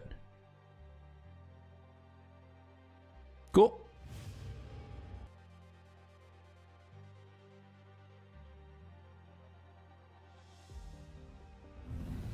R.I.P. Simon.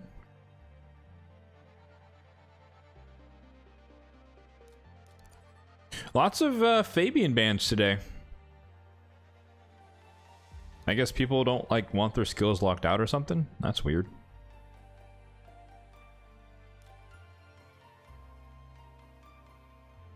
I'm gonna go Empress to soft threat and block revive.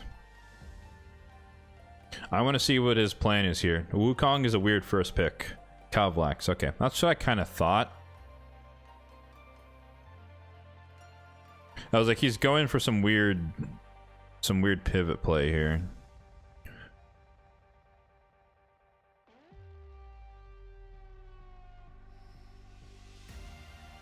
This is a 3-star Calvlax, so it's not 5-star, so he doesn't have the extra accuracy.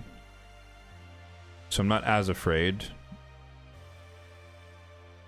We're gonna go Pythion because he's an immunity, but he doesn't know that. But we have double cleanse. Oh, I forgot Pythion's speed. Crap. I think he's 260. I think he's faster. I think he's faster than Nice. We'll have to see. I'm leaving Calvalax in. I think we ban the R base. This is a weird team because he's like going fast, but also trying to insta-kill you, which is a weird combination. Fabian's dead because he's not in Stone Skin, so that's a given.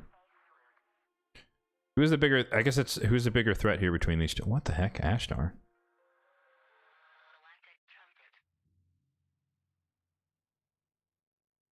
I guess it could be a fast. If I'm him, I'm banning Nice.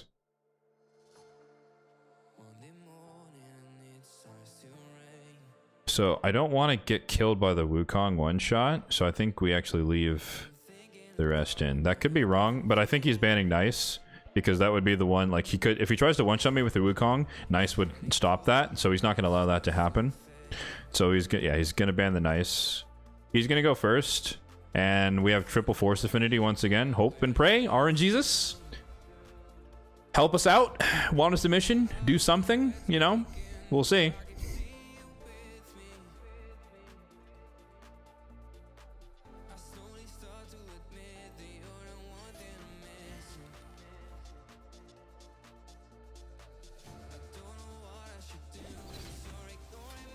I guess to increase accuracy Armons, I forgot to account for that part.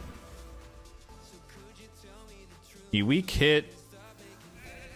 Ah, damn. He weak hit on Python and Empress, but he didn't weak hit on Galathir. I think we just die here. Resurgent? That's our only hope.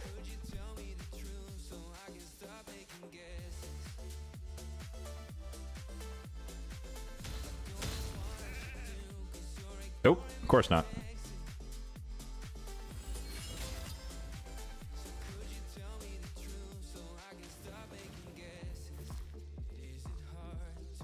He has his A1, he kills Python. Oh no, he doesn't. Well, she's gonna kill him with the A1. Or we're gonna get block actives, right? No, we didn't. Does he kill me here? I don't know Ashnor's moves. Okay, he does kill me. Jeez. Alright. We got Krakened. It's all good. I mean, 6-star, 6-star, 6-star mythical is going on. Okay, it's whatever. Pulled a Raglan. Nice. She's viable to push into Tag Team Arena Gold? Probably. I would say so. Raglan's good. Especially after the buff. I think we're 3-2, right? We did 5 fights. We have 3 wins. Yeah, we're 3-2.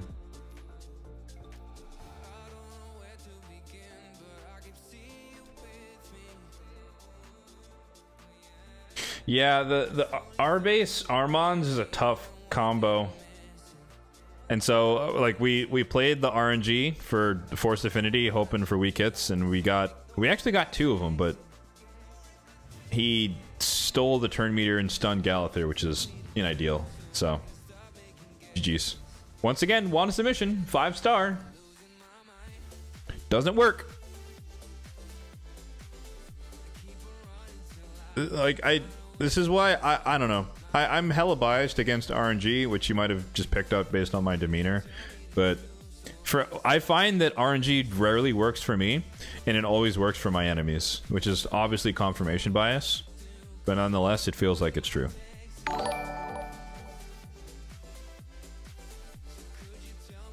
It's the same dude. Oh, it's a different dude. Okay. Bloom, what's up, man? Appreciate the follow. Welcome in. Okay, he is not scared by the Arbiter. He is fighting me for speed. We ban the Armons here, and we deal with the rest of them.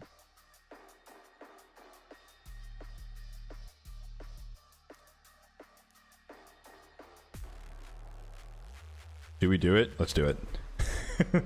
Cheese comp, let's go! Oh, this is a dope track.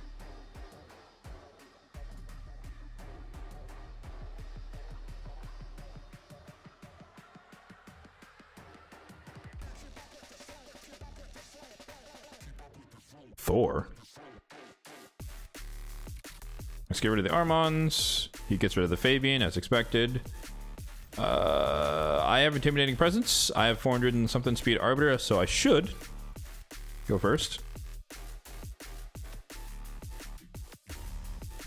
And we do. Stone Skin and Feral?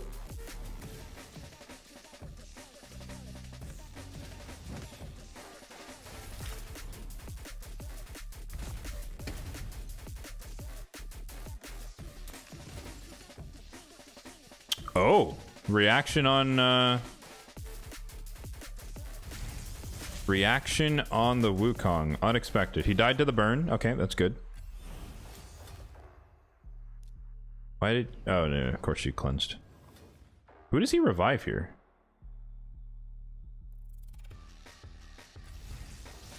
Oh, he's going for the nuke! Oh, he froze himself. Unlucky, dude. Unlucky.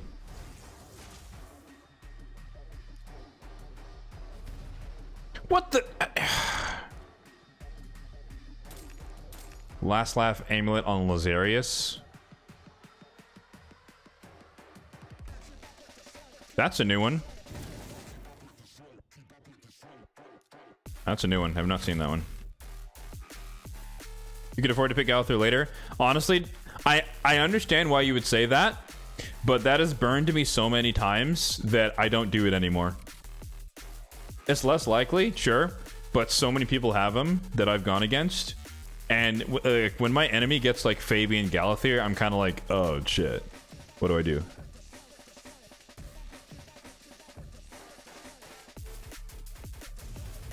And so that might just be relative to what point in the season we're in. Maybe in the early bits, I could get away with it. So you might be right. But it's definitely burned me in the past. So I'm a little hesitant to float the Gallagher. So I'm not saying you're wrong. What's up, Maxi Gonzalez? Hola, hola.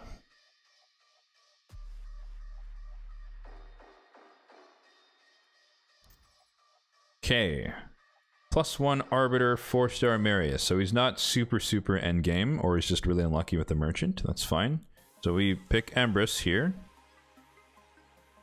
We can fight him a little bit for speed. We haven't used Siffy in a while, so let's whip out the Siffy. 6-star Intimidating Presence to kind of scare him off of his speed strategy. Let's see what he does. Arnorn Commodus. Okay.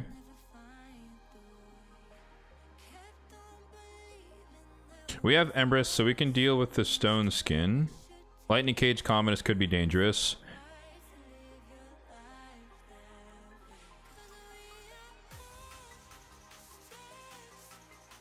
You think I'm sleeping on Wukong? It depends on the fights. It depends. Sometimes I use them, but I have a lot of good champions who are arguably better.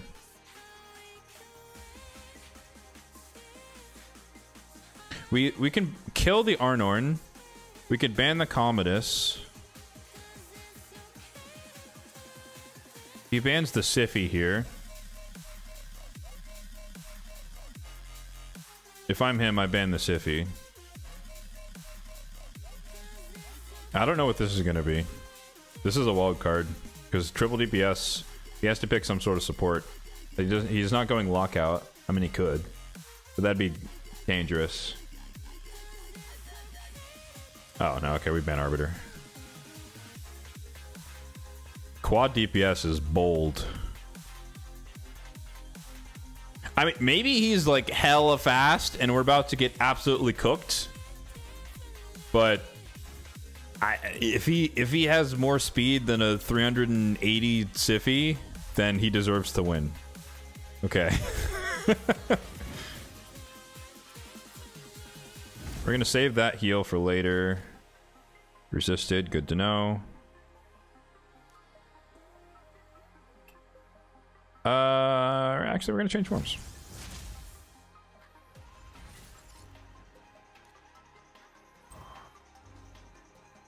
We're not gonna AoE because that's gonna activate Arnorn. Of course, we weak hit. Alright, he's dead. He could bomb us, but we're protected. Okay, he's going for it. I don't know why. She revives herself. We sleep here. He can kill someone, I guess, but we have double revive. Soul Reap. Necrosis will come up. He can't do anything here. Oh, he reduced the duration of the revive on death. Okay. Ooh, that's not good.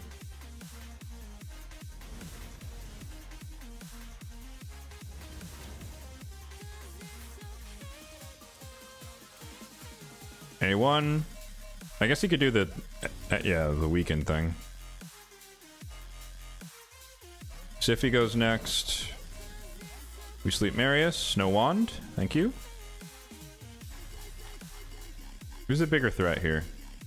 He used his A3. So let's kill Marius.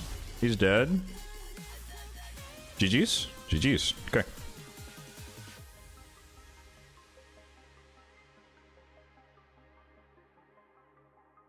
My account is free to play. Yes. Yes, it is. Best free to play in the world? I don't think I'm the best.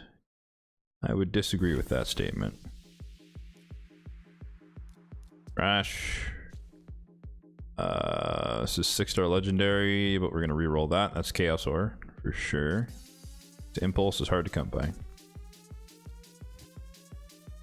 What's up, warrior?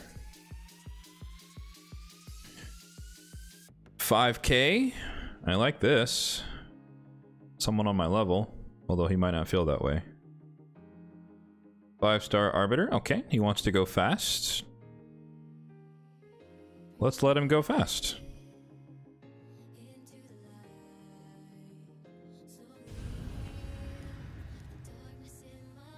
Let's let him go fast.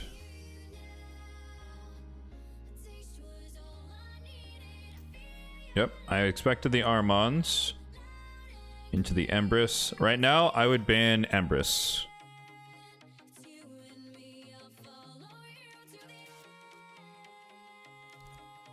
Double Force. We're gonna leave the Armons in. We ban Empress and we deal with whoever the other nuker is.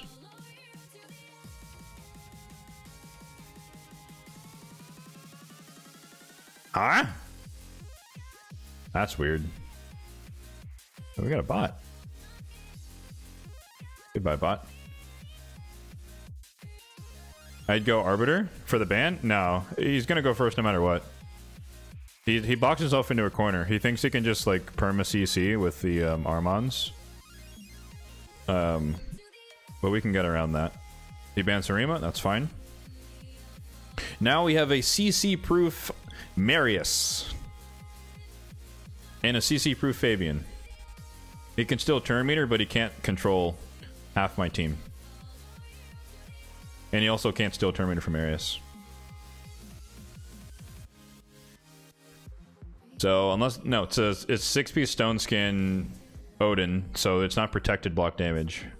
So it can't steal turn meter, counterattack. He can sheep Marius, I guess, which just delays the inevitable. The thing is, that's not synergistic with his own team, because now he's gonna stun a sheep. So what's the point? Like, the sheep's not going to take a turn. So I'm not going to waste the cleanse. And then we just lock him out.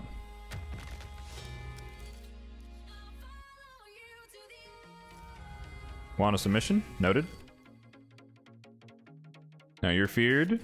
It does proc. Could we get cheaped? He's locked out, so we can't kill Marius. Now we go for the cleanse and heal. She removes his debuffs, but he has A1, so he's not a threat.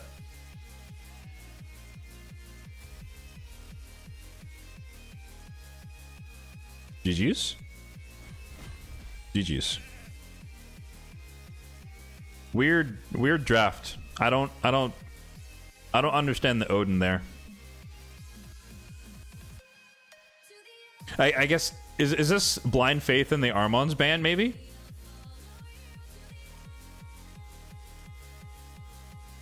That's got to be it.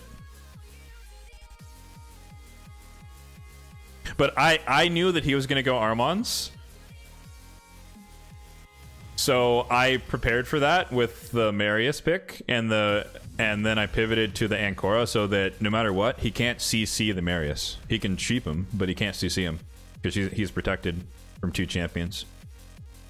Like he's protecting himself from turn meter, and he's protecting Ancora's protecting him from the stuns, and he's not going to ban Ancora.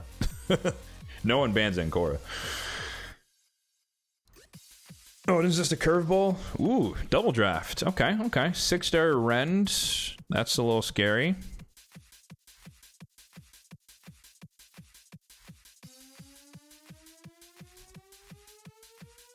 This is a 12k guy, so we're gonna go a little bit harder on him. We're not gonna go Galathea. We're trying to go speed. He's fighting me for speed. So right now we ban the R base. Try to make sure that we go first. We threaten the block revive. And then I think we have to whip out the nice here.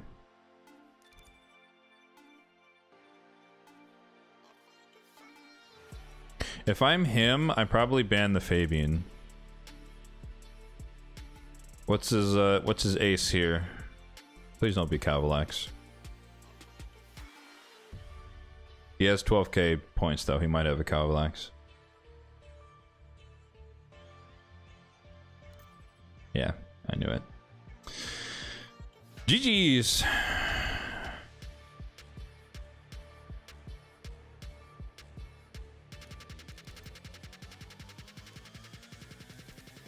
Yeah, I mean it's just outdrafted. Like this is just one of those instances. There's no way to win. Like if I go speed, he outspeeds me.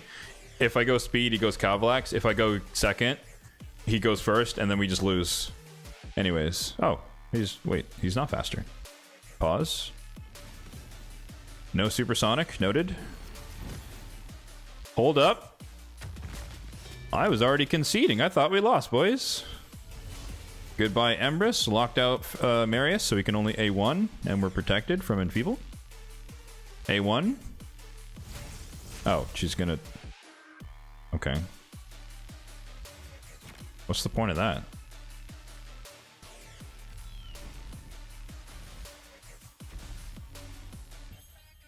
That's unfortunate. That's really unfortunate for him. The counterattack. Oh, that sucks. That's brutal. We did not remove the okay. We did not remove the stone skin.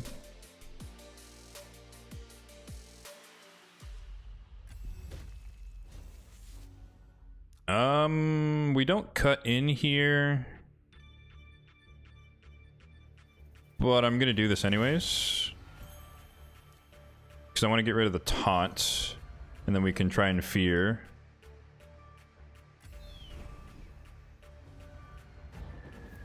Okay, now we can sleep.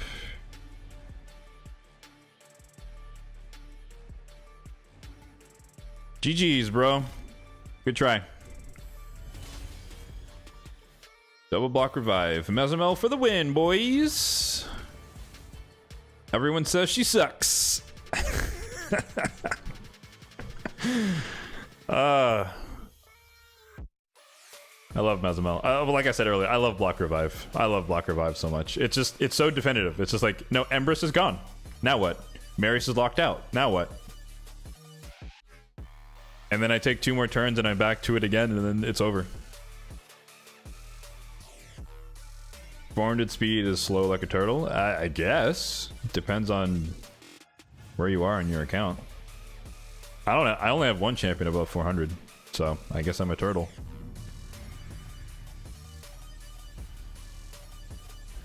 Tax. Interesting. What you got? Tax 202. So I guess we won too many. Now we're going against harder enemies. Okay. Okay, we got an Empress baseline. That's good news. Baseline Empress means he's on my level, potentially.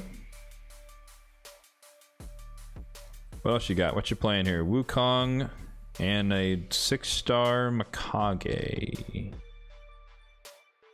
Have I ever used Maria? Nope, she's in the vault. Rose merged with Fabian? I think that's a bit too high on her. I think that's a bit too high praise. I think she's okay in niche situations. I haven't actually used Rotos today, have I? I don't think I have, yeah.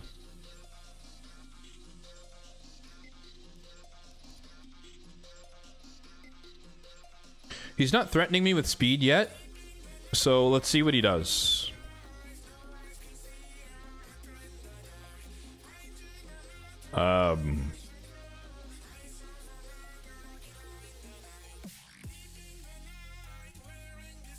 Weird. Okay. Yeah, it's weird. Okay, same reaction. I'm like, wait, that's Donnie, right? Yeah, that's... Okay. How fast is Mikage?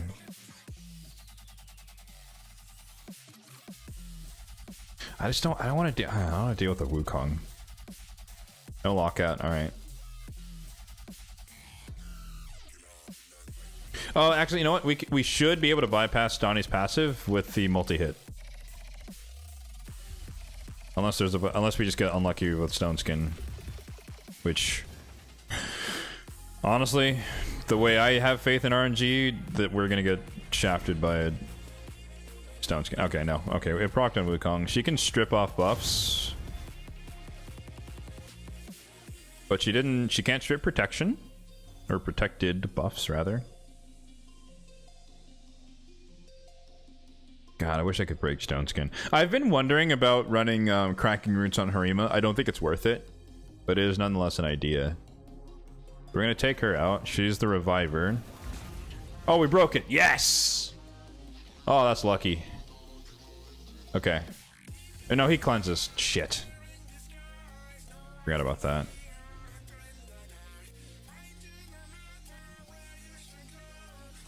I think we survive his AoE in ult form. Marius is gonna die. Arbor is gonna die. I think with Harima passive, Sify and Harima should live. Or we all live. Damn. I want to get feared here because I want to wake up Wukong. Good.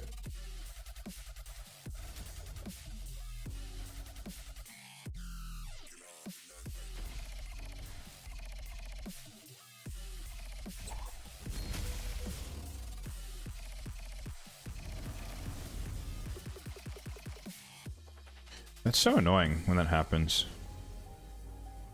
Because I targeted Donnie to try and not hit him first, but I guess he's higher in the turn order, so it still hit him first anyways.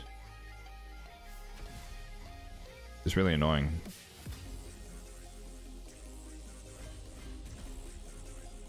Okay, Revive on Death was removed. That's 1 turn, 2 turns. GG's. Cool. I was like, if Sify cuts in, then Wukong gets revived. But if Harima goes next, then we just win. That's honestly, that's the first Venalisha I've ever seen. So there's that, I guess. She has a revive, right? I'm not tripping.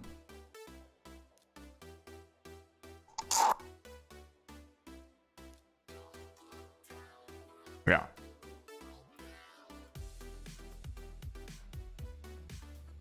I mean, no, it made sort of sense. Like, you trust Polymorph on the Mikage to do something, right? You have Stone Skin on everyone except Wukong so that you tank the first brunt of the damage, right? And then you come in and revive everyone and lock me out. Right? Like, that's the plan. That's the play. It just didn't work out that way. However...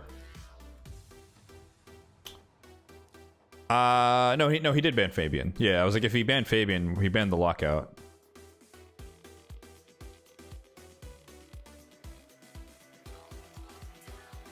Double reset. No, not the... No, Donnie has the reset. The Donnie's in there to protect someone from dying. I'm saying Venalisha is the lockout. It's not a cooldown reduction, right? Yeah, increase the cooldown of enemy skills. So if she was protected by Stone Skin for the first turn, she gets the revive off. She revives everyone, and then I get locked out. But she would need accuracy to do that. So it's a gamble. I don't know. I'm speaking for him. I think that was the play. I don't actually know. That was different. And I was just as confused as you were. So I think we'll do 5 more and we'll call it a day. I gotta at least get one more win for the chest here. See what we can do.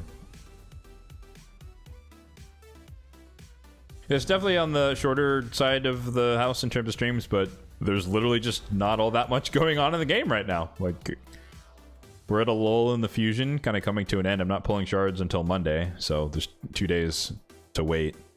And the Hydra test was... I thought there was going to be more meat there, but unfortunately, it was quite brief. So, we'll just call it early. I am watching a Valorant tournament as well, so I'm keen to see the conclusion of that over the weekend here. All right, Marichka. So he's afraid of burns and bombs. Good news.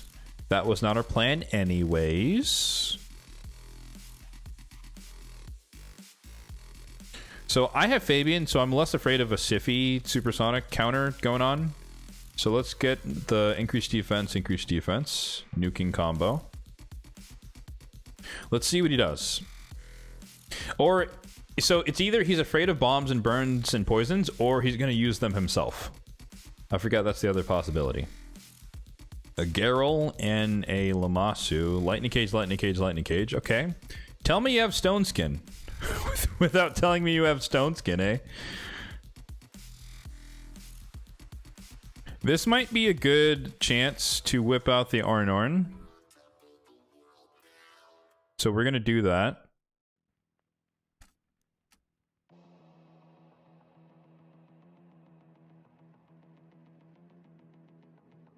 I can't burn.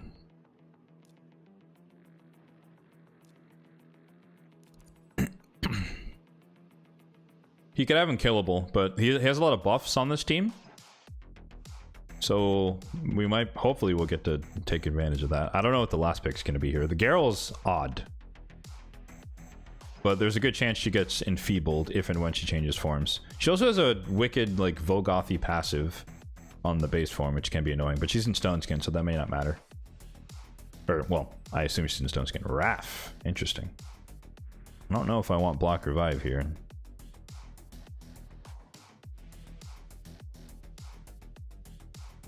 Some sort of ally attack speed boost going on here. I'm not sure what his play is.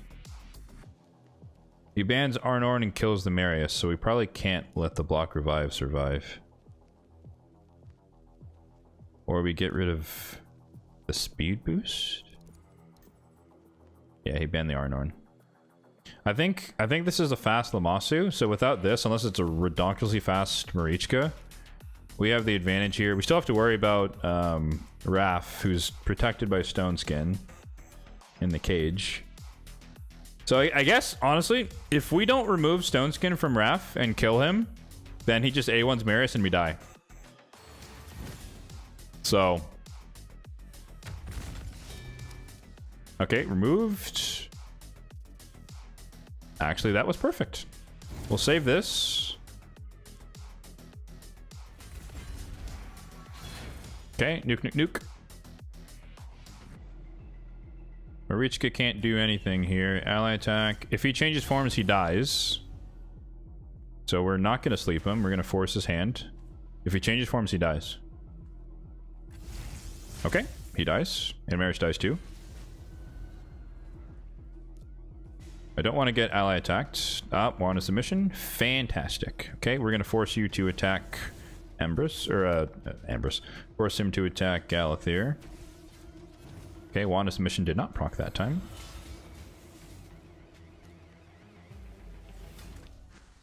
Wanda's submission again. Okay.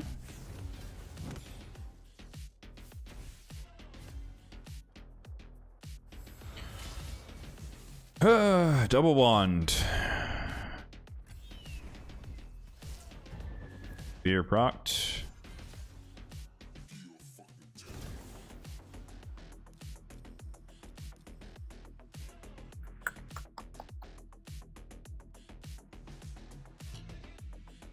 How do we play this?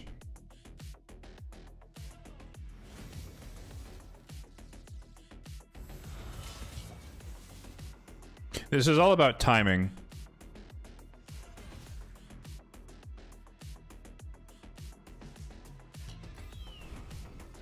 So let's do this. Let's put Galathea in form 2. Have him ready to lock out the people. We're not going to waste it on her. I want Marius's A3 available, or A... No, it doesn't... Either or. So hopefully we kill her here, Soul Reap. And then we're first. Sleep here. Well, let's go insurance. Let's stun him up. Target change. That's fine. Let's try to petrify.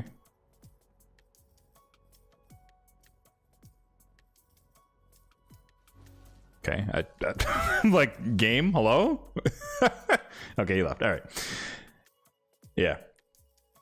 He's a sneaky one. So I got to be careful there because the block revive in from Empress or Raph, and it's just like I just lose, right? So that's, once again, I'm playing cautiously, potentially overly so, but like, you know, one counterattack with the last laugh amulet or some shit, and you just lose the fight. So don't want to risk it. Mythical Impulse Globes, that's definitely going to be Chaos Horde. That's rare. Another shield, Chaos Ore. 5-star Epic Zeal, nope. Chaos Ore. I don't really care that much about Zeal. I know some like high-end people are a bigger fan of it. I have enough Impulse Helmet, so I don't need this one.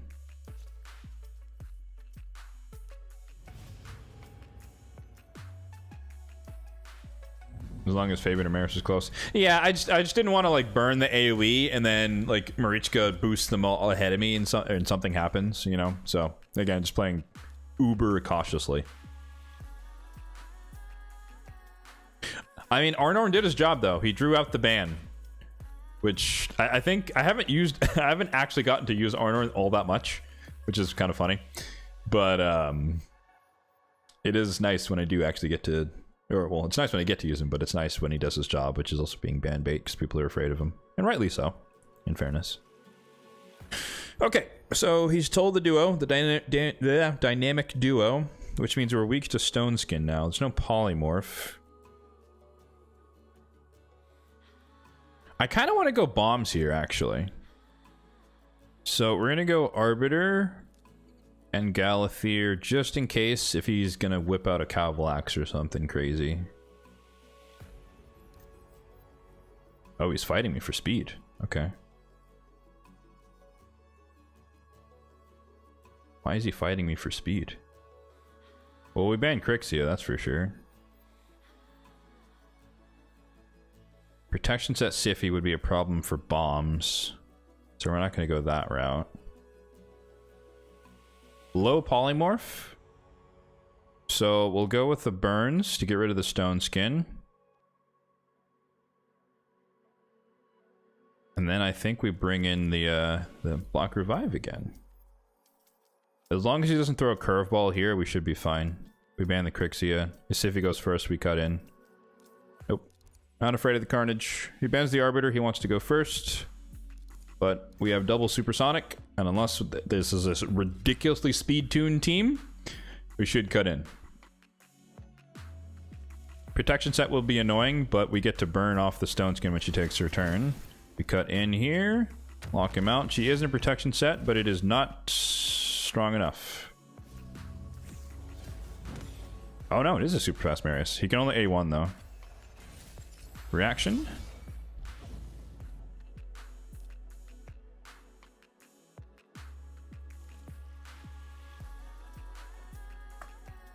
I was not paying attention to their turn meters at the start. I'm gonna kill Marius and hope. Ah, damn it. Okay. I was like, if we went next, then I could have gone with Gizmak and nuked him. Why did he swap health with her?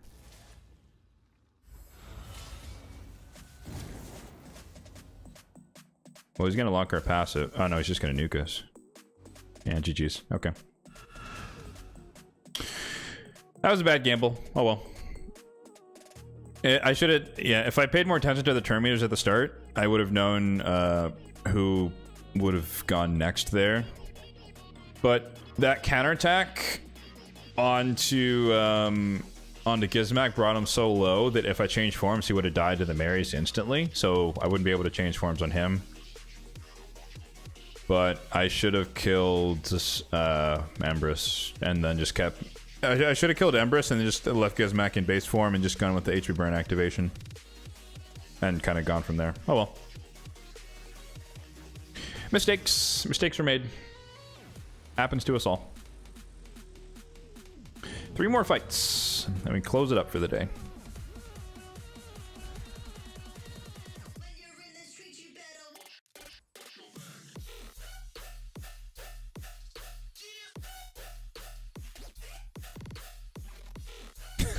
Okay.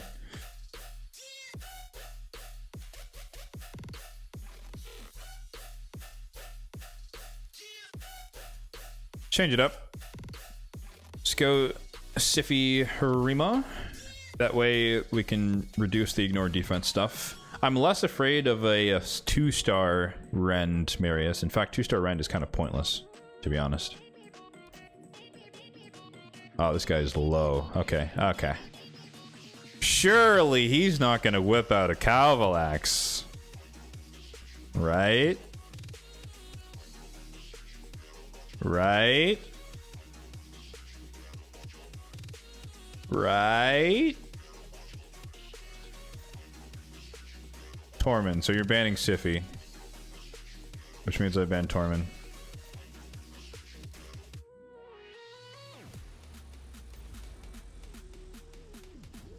Unfortunately for him, that's a huge telegraph.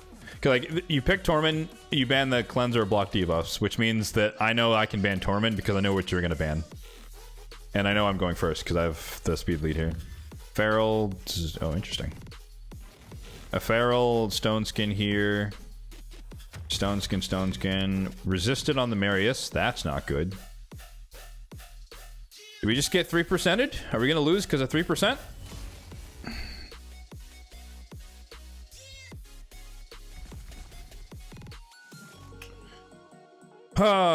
We love 3%. RNGesus, why do you hate me so much? Oh. Oh, maybe, okay. He 3%ed the buff duration decrease, but not the lockout. I think that's what happened there. I hope. Or he just decided to A1, which doesn't make any sense. So you A1... it's kind of a lose-lose. You went for Harima. Oh, why did I do that? I have freaking Enfeeble on. Derp. Alright, he's dead. Wukong is 1 turn away. They're both dead forever.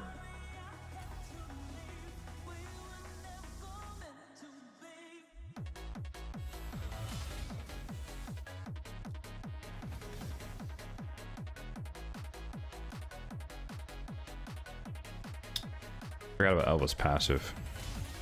Of course we double weak hit. Ah! RNGesus. Come on, man.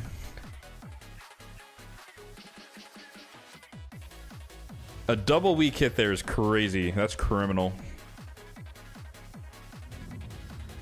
It's fine. Ooh, this is an even match. 8K, 8K. 200 to 176. Okay. Fabian coming in clutch today. People were banning him at the start, but he's been getting through lately. He's been doing work. Ooh, that's scary. All right, man, let's go. Let's do it. Mythical fight. 5-star cruelty on Marius. That's different. Hey, what's up, Scalar? What's up, man? How's it going? Totally playing RS right now, man. For sure, for sure. All right, so we ban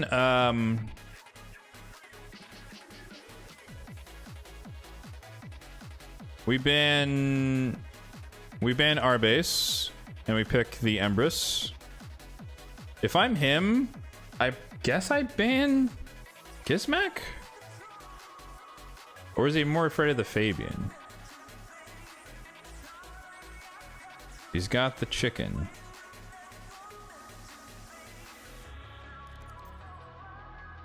Okay. Oh, you're not in repose anymore. Oh, okay. I mean, I'm effectively not, right? Either, so. Okay, stone skin, stone skin, stone skin. You love to see it. So now we are protected from enfeeble. We do this. Slap off stone skin, except we get unlucky. Ouch! That hurt.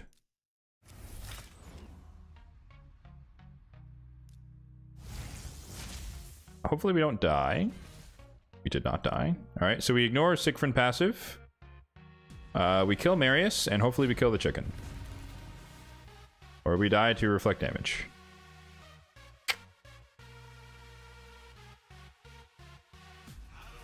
Did not account for that.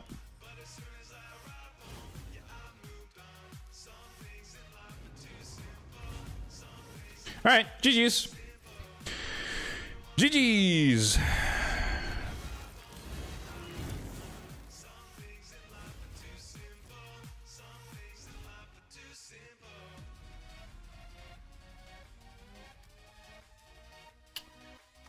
What does this guy do again?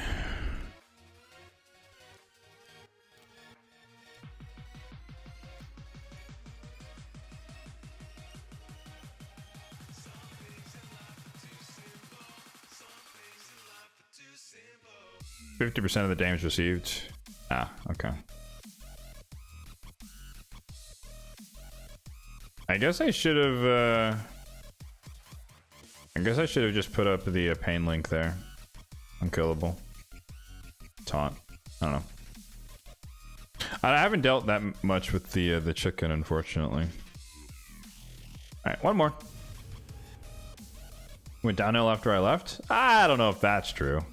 I think I left it in relatively good hands, but it's also been like 4 years. Ooh, 4 years. It's been a while. I know it's still active. I know the clan still exists.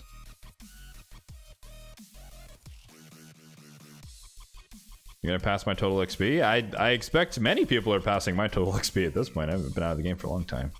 Oh, interesting. We're just throwing the Cavalax out there out of the gate. Oh, Carl. Oh, Carl. Well, thanks for letting me know.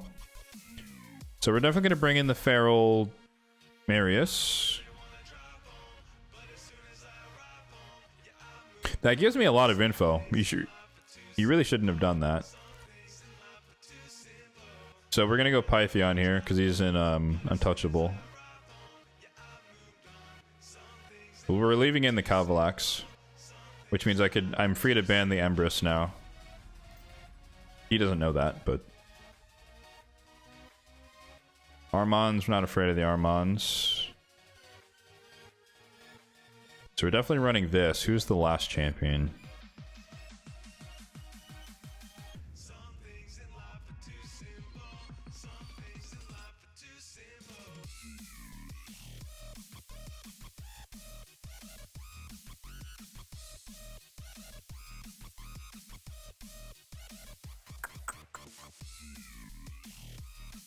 Thinking the Arnorn? Can we draw out the ban? You can only ban one of the cleansers.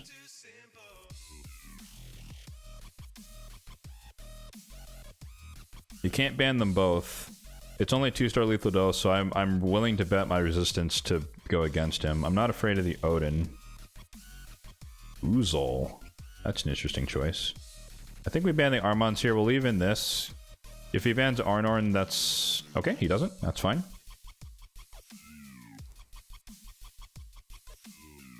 I mean, Odin goes first, but there's no follow-up. Unless, again, there's a super fast Empress Oozol thing going on here. There's no Void Affinity, so if he picks the Odin aura, Odin's only boosting himself with the aura and everyone else is slow. So yeah, we have double, we have Feral, we have Untouchable, we have High Resistance, and then Arnorn's going to take the poisons, but I can cleanse it off with one of the other two. So we kind of have a checkmate here. But again, he doesn't know that. So he can try and strip it off, which doesn't matter because we cleanse it.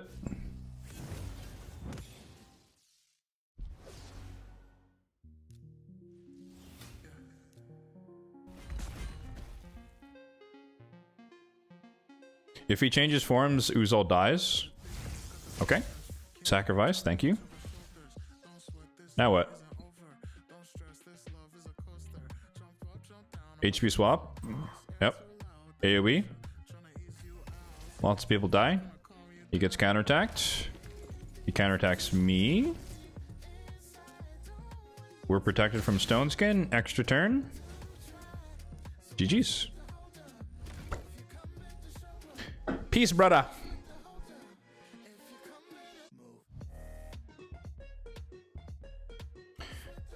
Yep. That's what you call a counter, folks. Yeah, picking Calvalax first is bad. That's very bad. That's a really obvious telegraph that I can plan around. You want to pick that last. Or like in the latter half of the draft. Picking it first, I was like, oh cool, let me just draft everything that says protected from poisons. You're in short bow? Oh, hey, okay. No shame, dude, no shame. They're good people, I think. Again, I've been out of the game for a long time, so who knows?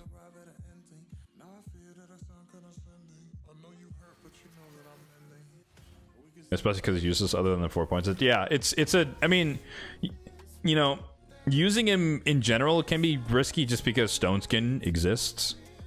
But first picking him is just like, what are you doing, you know? That's a very bad choice. I'm like, cool, I bet. I'll leave him in. Ban the Armons, and then he just, like, Odin takes a turn and then like, and then what? What do you do, you know?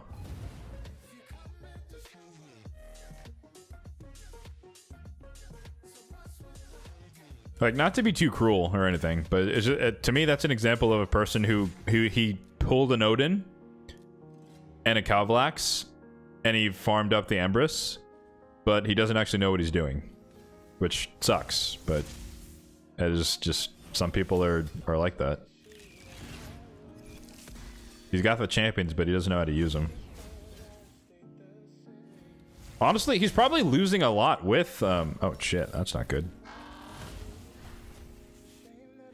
What the hell happened here? Whoa, Mikage, holy shit, chill. Fuck. I didn't want you to take 16,000 extra turns. Oh, man.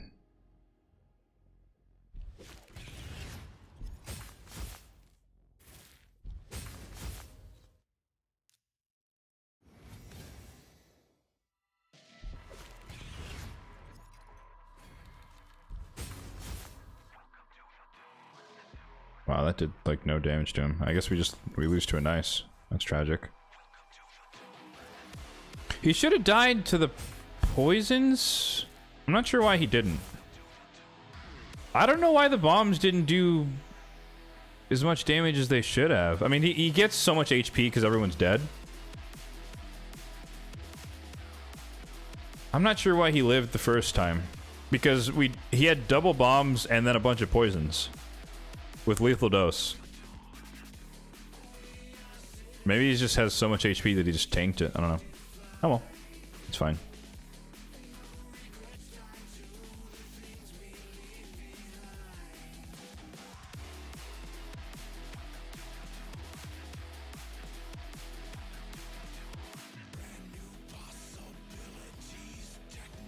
My setup's almost the same as yours.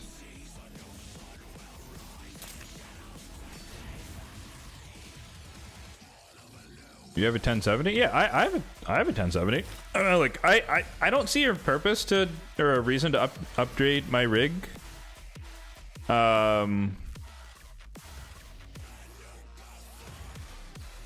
My GPU can run, like, in hindsight, you know, I built my PC, what, 9 years ago, 2016? I wish at the time I had bought a 1080 instead of a 1070. I couldn't get myself to pay the extra, like, $50 or maybe $100. I forgot what it was at the time. But in hindsight, I should have just future-proofed a little bit better with the 1080. But, yeah, you know, my 1070 works fine. Like, you know, it runs everything I need it to run, and it's been 9 years. So I went for like 80% future-proof instead of 100%. You know, if that makes sense for anyone who's like a computer person. And so it's just like, it made sense. Either way, it made sense, but in hindsight, it would have just been nicer to just have the 1080 just because. 9 years on the same GPU, yes, sir. I mean, it's like, we can look it up. It's a 1070. I'm not, you know, like trying to render some like hardcore video thing in Maya or, you know, I'm playing games that aren't like, it's not like Crisis 3, you know, like it's not some super high-end Witcher 3 or something like that. I'm not trying to play, you know, super crazy graphic stuff. Surprised it's still working? Yeah, I mean, it's not in a laptop. I'm on a desktop. Desktops last forever, more or less. If I was running on a laptop, for sure, I would have burned through the battery and a bunch of other stuff. But in a tower, you're relatively well insulated long term.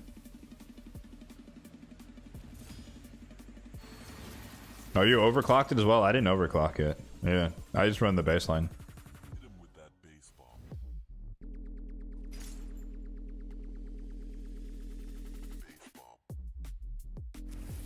It's actually kind of like, it's on the long-term, like channel, I call it the channel investment list. That's just like the term I use. But essentially just like any, you know, the proceeds from the YouTube channel and I guess Twitch as well. I use them towards upgrading either the content or like the stuff behind the scenes. So one of the options is a 144 hertz monitor.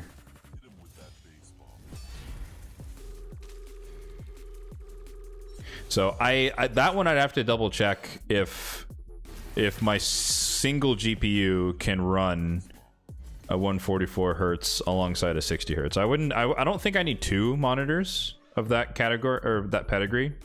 I'd be fine with just the one, since obviously, you know, when I'm playing a game, it's on one monitor anyways. So I only need one, but I would like to step into the future a little bit, you know, with I think 144 is a good hertz, or a good refresh rate. Because, I mean, I guess you already know, like, I haven't changed my rig in 9 years, so I still have dual 1080 60 hertz monitors. And I got them from, like, Walmart at the time. So like they're not like crazy good 1080p. They're just like, I need monitors. And these are $40. Hey, there's two of them. Sweet. And I never look back. Did I run it? Okay, good to know. Yeah, I mean, I haven't looked into it. I don't have the monitor. I don't have the proceeds either. But it is on the list of like things I'm considering getting. Just like, you know, to join the modern era of computing capabilities. 44, you wouldn't go back to 60? I mean, yeah, like, you know, long term, right? If I'd start to turn a profit and whatnot, maybe I'll go double 144. But in the short term, if I get enough proceeds, then I would get just the one. I'm also thinking about upgrading the I'm thinking about upgrading the webcam. I have a Logitech C900 or C9 something. I forgot what the series number is, but just like a basic Logitech webcam. But I want to get a webcam that can do 1080p at 60 frames. Because right now, I know it looks fine because I'm not moving that much. But when I start to move, like it gets a little jittery because it's in 30 FPS at 1080p. So I want to be able to get the clean look of 60 frames at 10 while maintaining the 1080p. Because right now I can only get 60 frames at 720, and then I look like a cube. So so that's not as good by comparison. Ooh, whoa, whoa, hold on. They're 5-star, but they're decent. These are rare. These are hard to come by. Crit damage, gloves, and savage with defense and crit rate. That's like, you know, that's not going to go on your top tier nuker, but that can go on one of your like accessory defense nukers. So we'll hold on to that one. That's why I'm farming Fire Knight. Hoping for savage.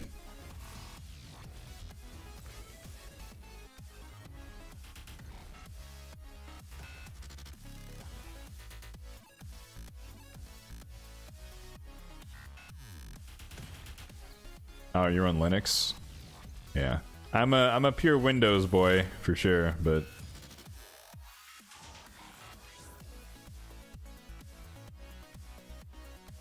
I just, you know, my PC runs fine because I don't do anything bad to it, right? I turn it off most days, cycle it properly, you know. Get that compressed air in there as need be. Cable management was on point when I built it. So, unless a piece just dies, then I'd have to start making changes. But you know, just basic running of the machine is not really going to wear it out.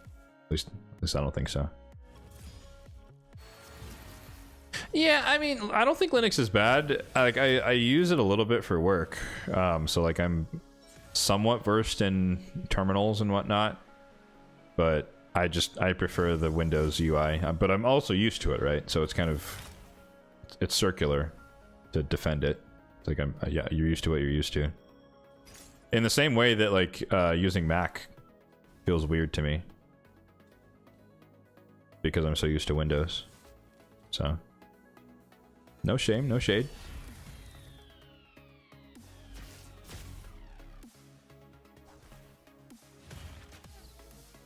Actually, the first item on my list, which is kind of a higher priority, is I want to get a nice like ergonomic chair, because I have I should say, I had just a generic office chair thing, and I've had that for same time like almost 10 years, and I basically like wore it until it stopped working. And I mean like the bearings started to like fall apart is how long that chair's been like just holding me, seating me, I guess. So now it creaks and cracks every time I sit on it, and I'm just like, I don't want to be filming a video or streaming and it just like collapses underneath me. So I'm technically in a folding chair right now as a temporary stand-in until I can save up for a nice chair. But that's the first order of business. After that, though, I'd probably go for the monitor and or the webcam. We'll see.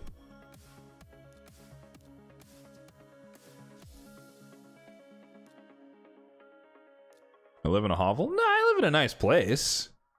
It's just the chair's old. Like that's the one thing, like to your point about my rig being old, is like the chair's just old. I've been sitting in it for almost 10 years, so it's kind of given out a little bit over time.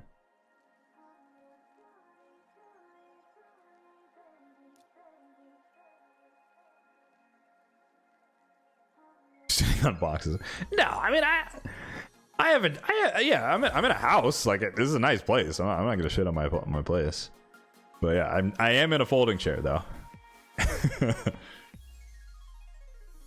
But like I said, it's a temporary thing, just because my chair does not feel safe to sit in, so I'm not going to sit in it. But because I've always had my eyes set on a more like ergonomic chair long term, I don't see any reason to buy something cheap in the meantime, like, you know, $40 or something to hold me over. He's like, what's the point? I could use that $40 toward something else. My desk is the box the PC came in. No. I have a nice desk ish. I do want to change that as well, but that's like long term. Like, I would like to have a sit stand desk as well, so I can go, you know, Ash mode and like film videos standing up instead of sitting down. That'd be kind of cool. Yeah, desk is a desk for sure. But like, just, you know, again, just to not always be sitting down, I wouldn't mind a sit stand desk. But that's like number 7 on my list of things, so it's very, very near the bottom. Like, that's a luxury. Let me put it that way. That's not necessary. I'm fine sitting down. But if the ball really starts rolling, then we could look into that. But that's, I mean, that you're talking a couple hundreds of dollars for a sit stand, at least. You know, ones that are driven.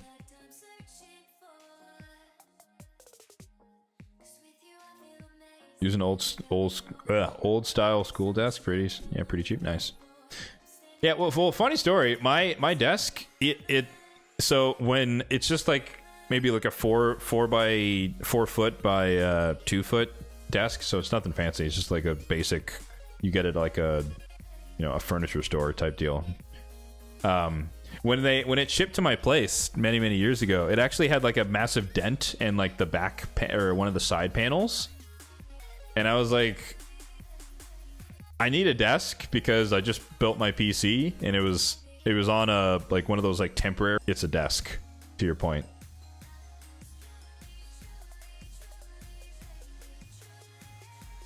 Ask for money off? Oh, like a discount? No. I'm a very passive person, unfortunately. So that's not something that I would do.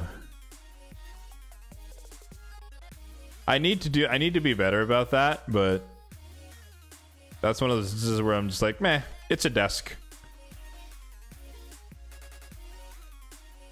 It's not killing me.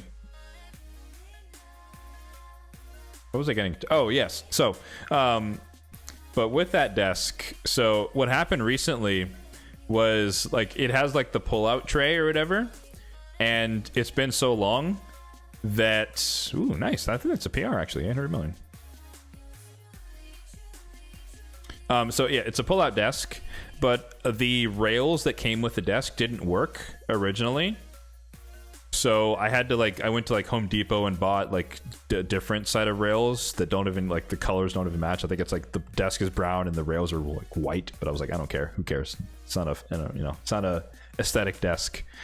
But so I had to install it that way. But like last month, I guess because I've been like putting the keyboard and weight on the keyboard for years and years, the pull-out section came undone from the bottom of the desk.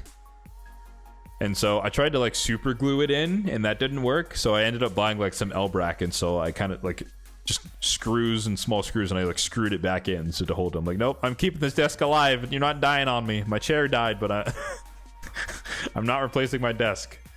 So it's we got some nuts and bolts in the desk holding it together. But it's just the pull-out tray, so it's the desk part still works, obviously. But I prefer having my keyboard lower than higher up, but that's just the height of the chair, I guess.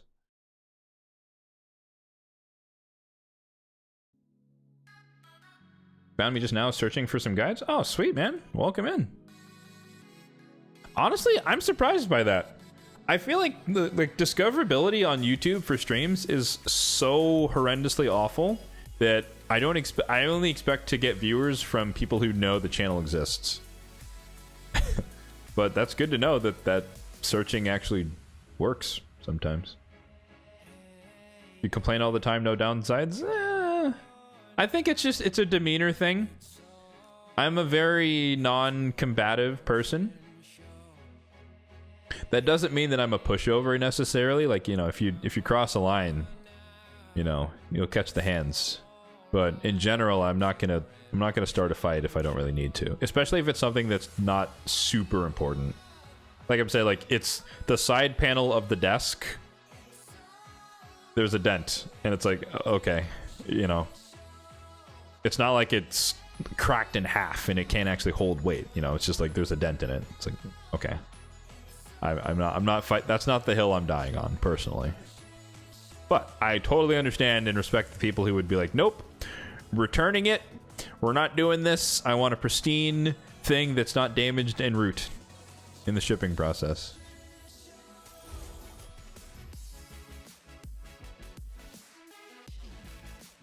Oh, let me double check that. I think that 808 million, yeah, yep, that was the new PR. So there you go.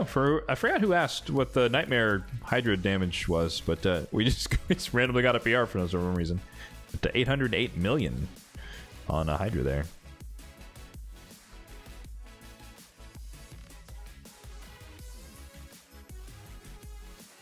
It's brand new, needs to be perfect.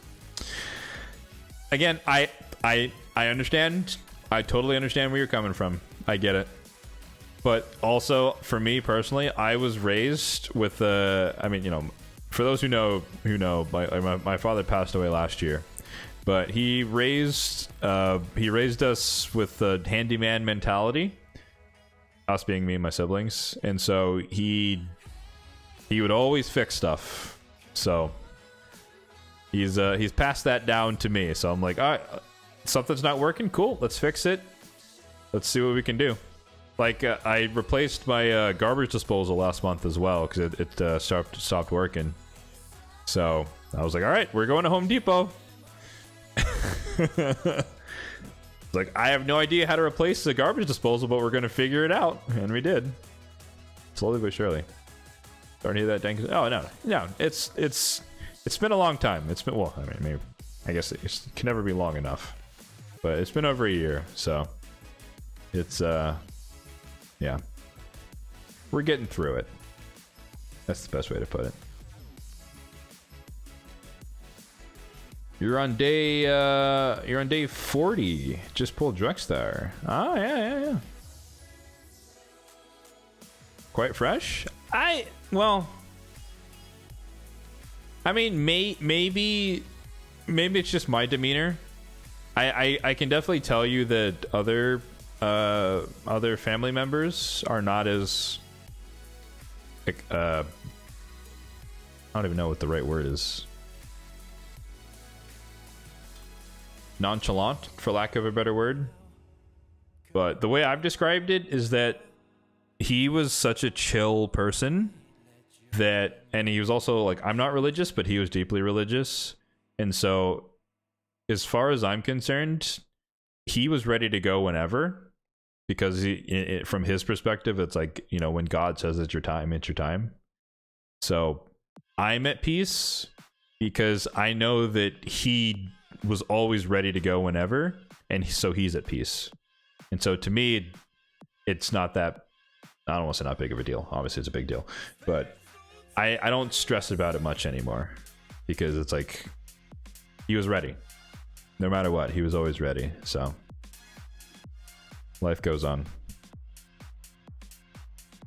But yeah. Can Chris work with the Titus team? Absolutely. I think he's one of the best. Especially for Hydra. You still get your provoke. If you put him in a hex set, you get the hex. You get decrease speed, decrease defense, decrease attack. Buff extension is the main thing for a Titus team. Absolutely. One of the best, if not the best. Alongside the Wixwell, of course. Oh, you don't have Wixwell. Oh. In that case, I don't know if it's gonna work. I don't know if you can pull off a Titus team.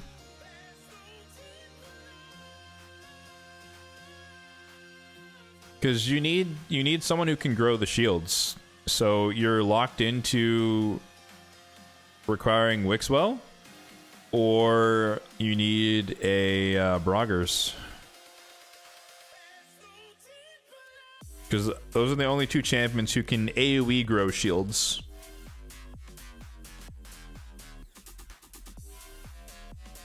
How's it going, man?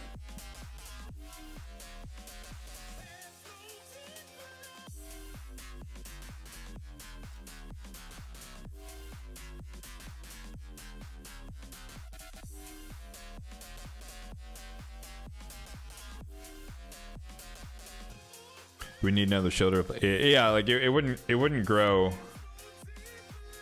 without a shield growth champion. That's like Titus is great, but he needs the Wixwell to really shine in those comps, and so without it, you're kind of SOL. You do have a Brogni. I mean, that's a. I would point you to YouTube on that one. I know there exist teams that work with a Brogni and a Titus. It's just nowhere near as efficient as Titus Wixwell. And you have to build a really cracked out Brogni who can grow shields with damage. And he's a support. So, in theory, it's possible. Whether or not you have the gear to pull it off, good luck. That's all I could say, unfortunately.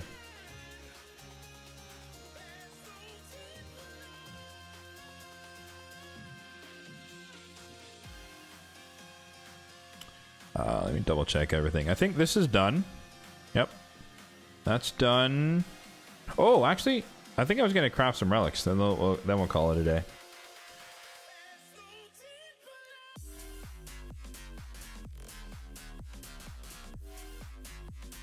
How have I not made it? Oh, because I lost a battle. That's what happened. That's why I didn't get to 390. Okay. I think I'm out of tokens, actually. Yeah. I don't have any. Okay. Gonna go watch a movie? Oh, man, I wish. I wish I could watch a movie. We will have a good one. Appreciate it, man. You too. I do have a stream to watch, so that is true. Watching some Valorant streams. So, unfortunately, I can't catch up on TV shows. I'm a little bit behind. I was watching Jack Ryan. Oh. And I've yet to craft one of my own. So, I would like a second wand. I like cry every time I see some other content creator who has like 15 wands. They're just like, what do I do with all of these? And I'm just like, give it to me, bruh. I only have one. So yeah, want a submission. And then the other thing I want is a Gore Crescent. I'm focused on legendary ones. I know people go crazy and ham for the mythical ones, but if I get mythical, cool. But I'm focused on legendaries, keeping it realistic.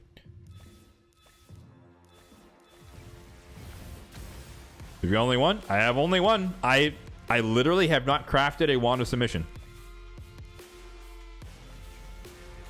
I have the free one they gave out from that voting thing.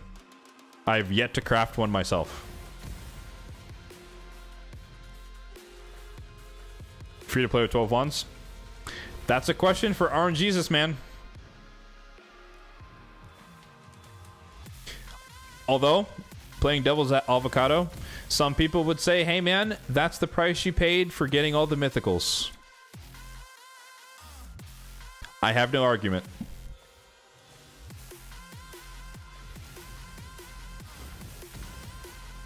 Oof.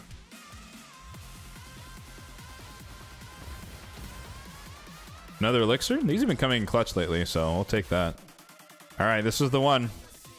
40% chance to get the Gore Crescent of my dreams. Come on, Gore Crescent! Oh, it's epic and it's an elixir. Sad times. How many cat cases did I get? Same thing. I didn't craft one, and I got the 2 free ones. One from the Titan event, and one from the thing they just gave out, I think.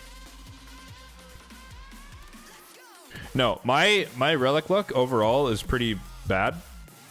But again, you know, I'm not really complaining about it. It just is what it is. But literally, I have the one lucky thing I've gotten is the mythical Hallowed Hilt, which is on Arbiter. But if we hide the groups, I have this, but I have the 2 cat cases that they gave out for free.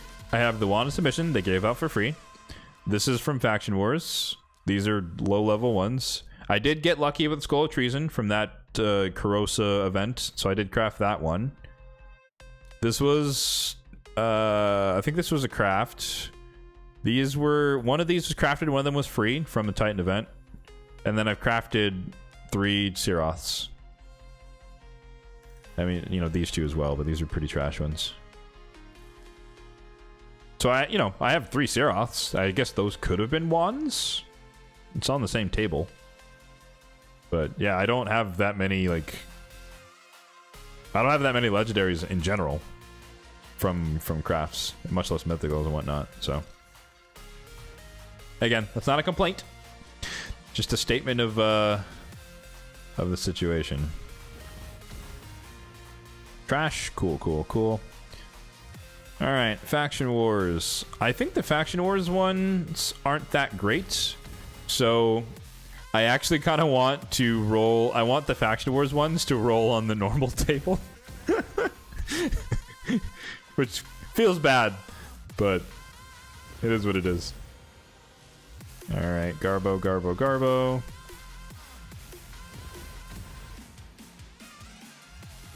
Irresistible stun.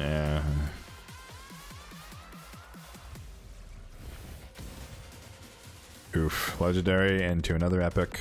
Okay. We're striking out today, folks.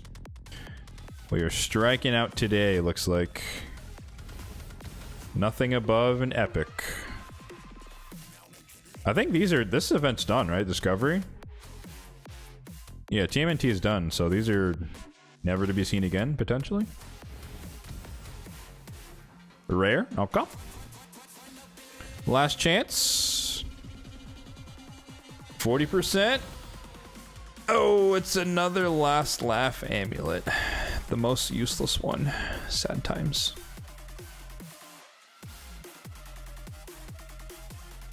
It's basically Swift Parry and a relic, more or less. Oh, I guess we have these. It's not going to do anything, but... Yeah. Alright, well, we got one legendary. Do I not put for relic materials during events? Not usually, but that's one of those things where it's circular logic.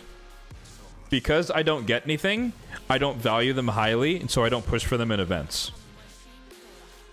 So it's a negative feedback loop of me confirming that I don't get anything. But if I was luckier to start, I probably would value them higher and go for them more. If that makes sense. So that's me admitting to confirmation bias, even though I'm fully aware that that's the case. I think they can be a good value. They just have not been a good value for me.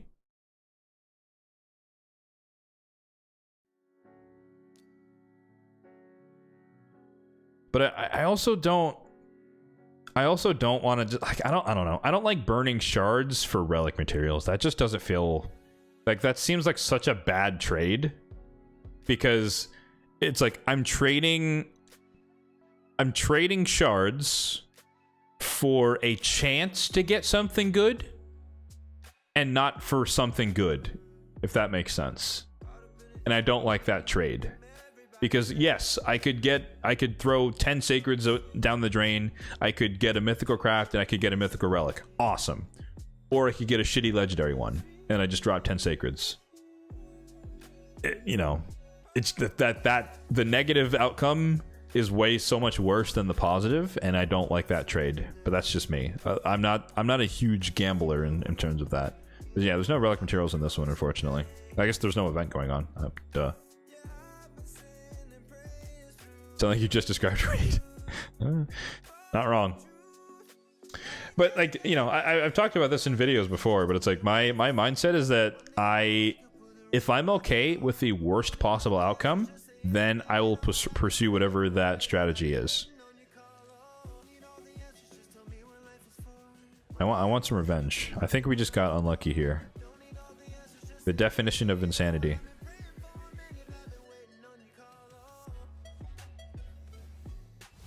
We're actually not gonna do the increased accuracy. I'm gonna leave the stone skin on.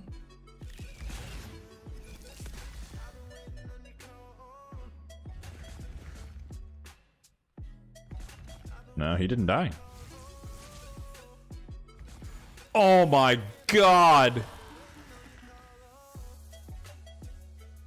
Bruh.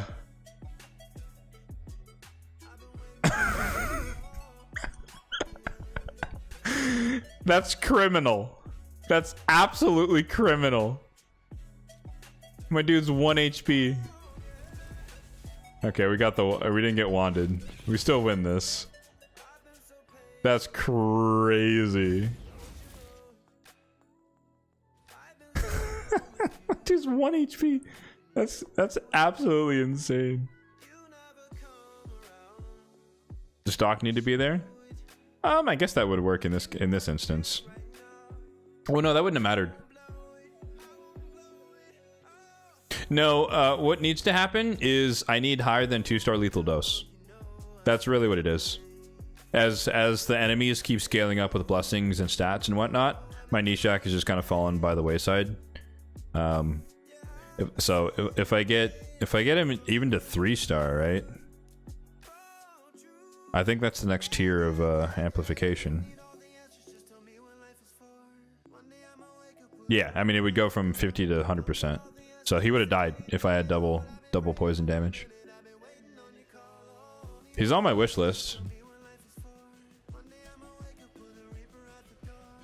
So I'm hoping to get it. Literally just a 3-star or higher. That's the other area of the game where kind of goes overlooked, but like I don't have. Let's focus in on the legendaries and maybe mythicals as well. Like in terms of blessings, from the merchant I paid for Narcisse, I paid for Siphi, Harima, I pulled Ninja, and I paid for Rhodos. This was a Titan event. This was a Hero's Path. That was champion training. I'm never doing that again. That was horrendous. Hero's Path. This was merchant, Titan event,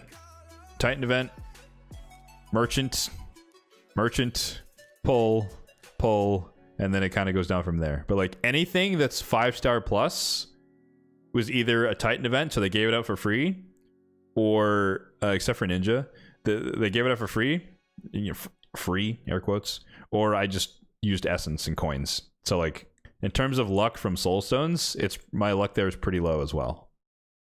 And even on the mythical side, this was a Titan event for Mikage. I got lucky with Mezamels, 4-star, lucky with Gizmax. My Nice is at 1-star, Empress is at 0, Gallther's at 0. Carnage is at 0. Carnage has been out for 2 years. No soul. So it is what it is. And I'll take it a bit further. And I'm not going to sit here and say, oh, I never get mythical souls. Oh, I do. I have tons. They're just the ones I don't have. 5-star Calamitous, 4-star Nell, 5-star Toshiro, 5-star Aphidus. Like, I have mythical souls, but not the ones for the champions I actually use. But just by happenstance. It's RNGesus. He taketh and he giveth. But, complaining aside, I'm not going to sit here and act like I would rather have a mythical soul for a champion I don't have compared to having the champion. So I'm not going to bitch and moan about having a Gallther without a soul compared to having a soul without a Gallther. So pick your poison. Am I planning to pull primals on Monday? Absolutely. Yep. Stay tuned. Watch this space. I'm not breaking the bank. Like I never do. Oh, yes, we got one more. Live arena. Oh, we got 2 more. Ho ho. I guess we're halfway. Now we have 77. Yeah, I never pulled a 0. The value's just not there usually because there's always the next time. But I want to say 30 to 40 depending on RNG. We'll see. But yeah, that's my plan. Wait until Monday. I have no reason to do anything else. If there wasn't primals, I probably would have pulled ancients. Because the milestone's so low, it's at 3,000. which to me is like, that's easy. Like, I know for a lot of people that might be difficult, but for me that's easy. That's a low number. So I would have just ripped Ancients and just YOLO'd and see what happens. 2x Acres doesn't feel worth it if you don't need to do it. And then I don't like being below 200 Voids, which is such a, you know, a whale thing to say despite not being a whale. But I arbitrarily like being above 200 Voids just in case. Like, if there's a guaranteed event, an old school guaranteed event that's 100 something Voids, then I'm not pulling down to 0. Again, it's kind of the same logic. There's some buffer. But yeah. So I would have ripped to my Ancients. I got tons of space. I actually maxed out my space recently. The basic champion collection, we're at 500 to 500. Even though I'm 2/3 of that, I guess.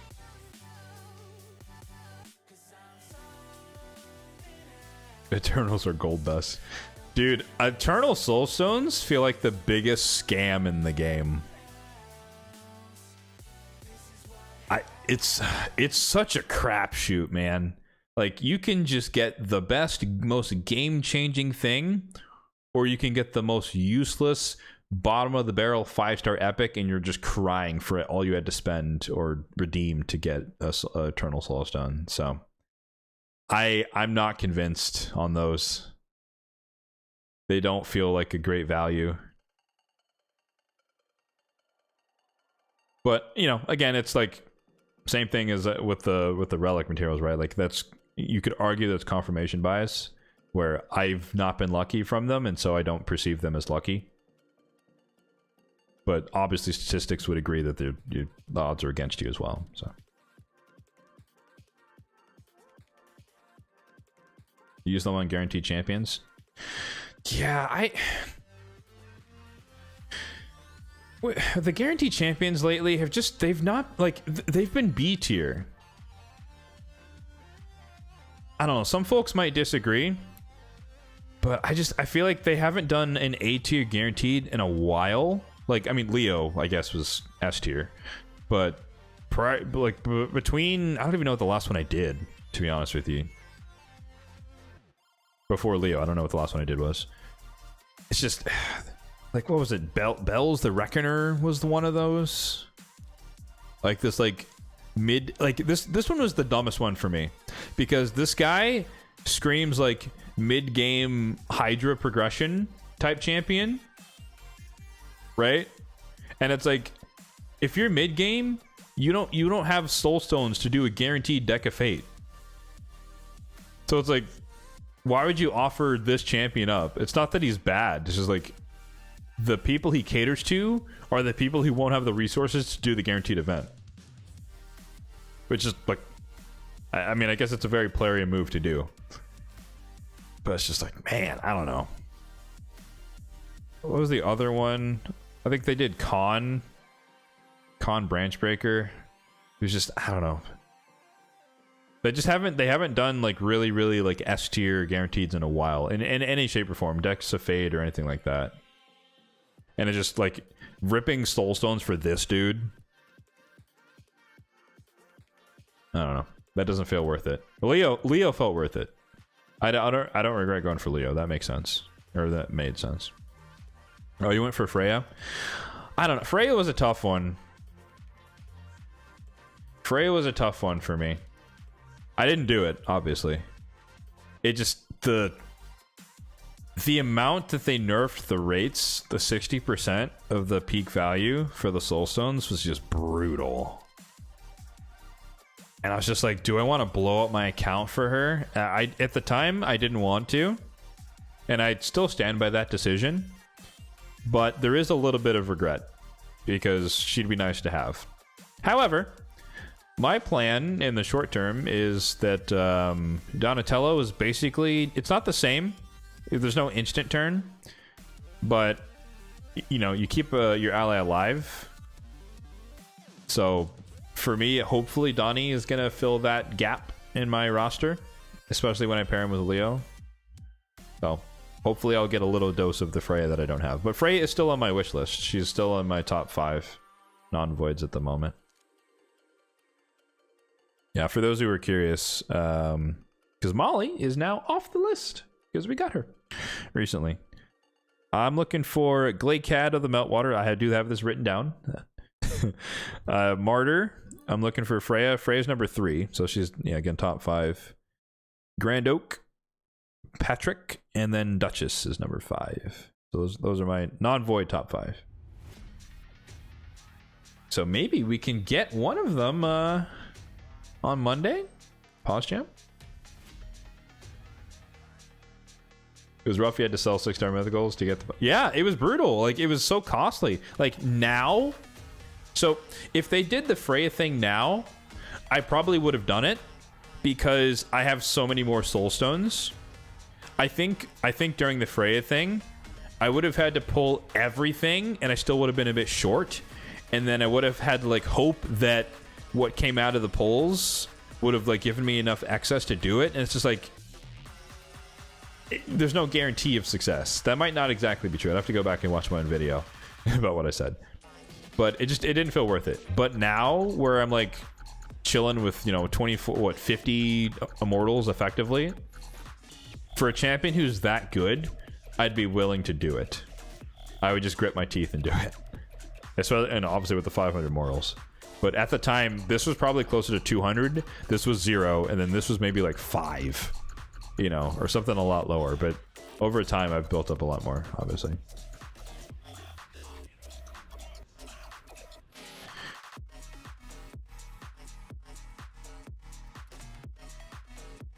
You think about something? If someone to start min-maxing, how long do you think it would take to be in a good spot with resources? It depends. I mean, I guess it depends what you define as min-maxing. If you were to hyper play like the way I do, a good spot, air quotes, with resources, it's subjective. I would say it would at least 4 months.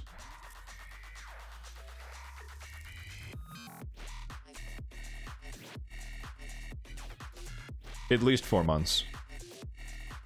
That would it would be faster if you just stopped pulling shards. Like, you skipped a couple of fusions, you didn't pull anything, you skipped a couple of Titan events, it would be faster.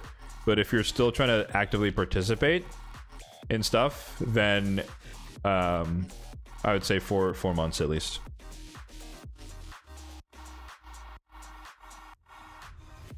That's why, I always laugh when people, always tell me, dude, just pull your shards. There's no point hoarding them. And it's like, you have no idea how hard it is to get this many.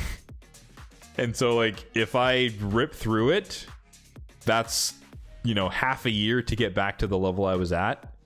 And that's not easy to do, So, like, it's easy to look at these numbers and be like, dude, what the hell? Why are you just sitting on this? And it's like, yeah, because it's been 4 years of grinding to get to these numbers. Didn't happen overnight. I'm thinking of going free to play.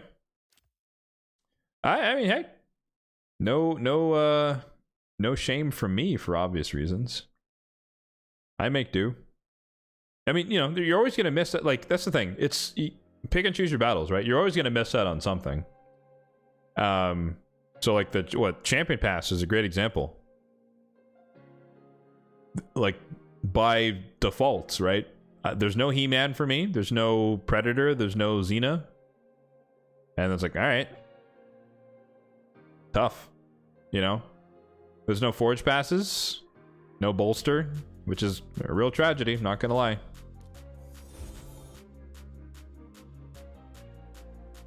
But it is what it is. So I just kind of accept things. The Monster Hunter collaboration, didn't get any of those champions.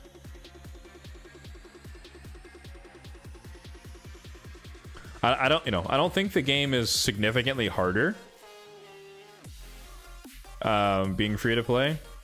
Well, don't use my count as a barometer. I'm also on the luckier side, and I also have many years of gameplay behind me, lots of fusions. But what I will say, though, is that my account is proof of concept. Is that it is possible to have an abundance of shards and be able to do everything that you want to do in the game. but not everything that you can do in the game. And that's a very, very important caveat. I definitely do not pull for every shard event. And in fact, I look for reasons to not pull during most shard events. And if I can get away with skipping it, I will. Absolutely.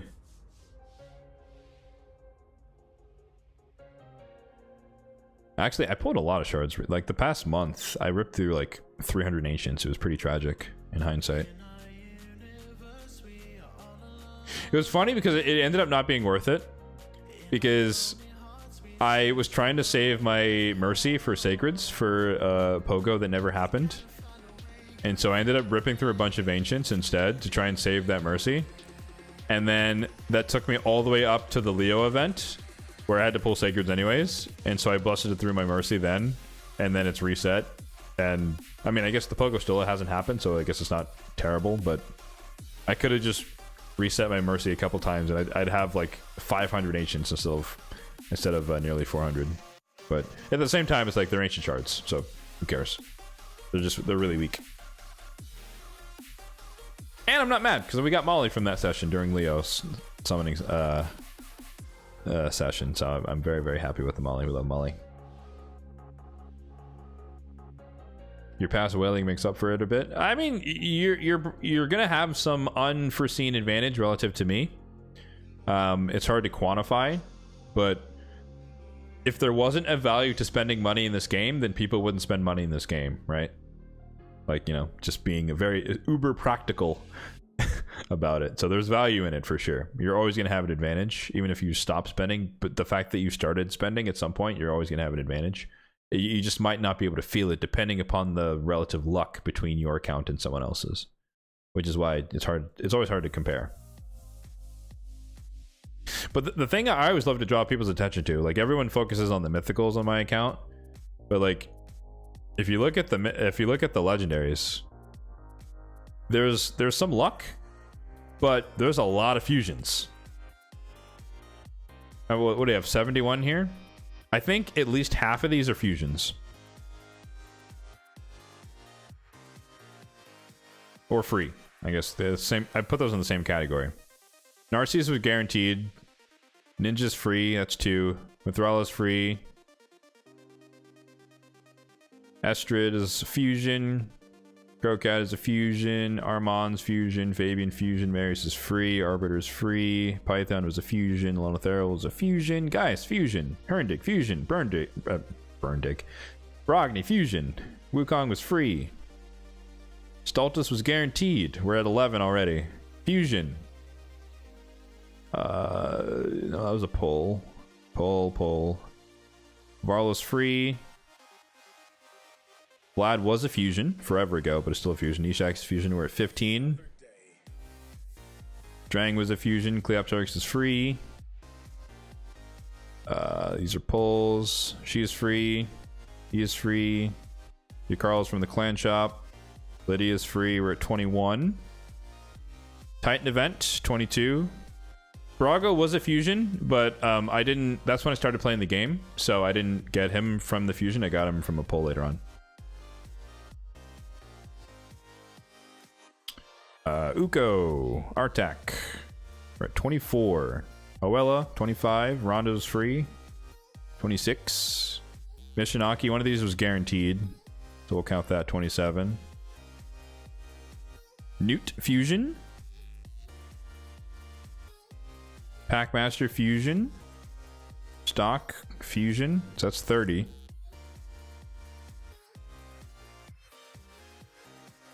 And then Leo's guaranteed. Donatello, 32. My math is right. Loriaka there, but she's not a core champion. I just haven't maxed her out yet. So yeah, slightly less than half. But these are like my most used legendaries on my account, and 40% of them are fusions. So now, don't get it twisted. There are lots of fusions here as well in the vaults. In here. Wait. Yeah. There are lots of fusions in the vault, so they're not all good, but a lot of them that are decent I do use. So, you know, Tholan's in here. We have all the guaranteed ones. They've been on a shit streak lately with the guaranteed, so I'm not gonna lie to you guys. I'm not a fan of Mikey. I'm not a fan of Skeletor. I'm not a fan of Rathlos. Fuck you, DK. Hate that dude. What's this? What's her name? Lemonisi? No.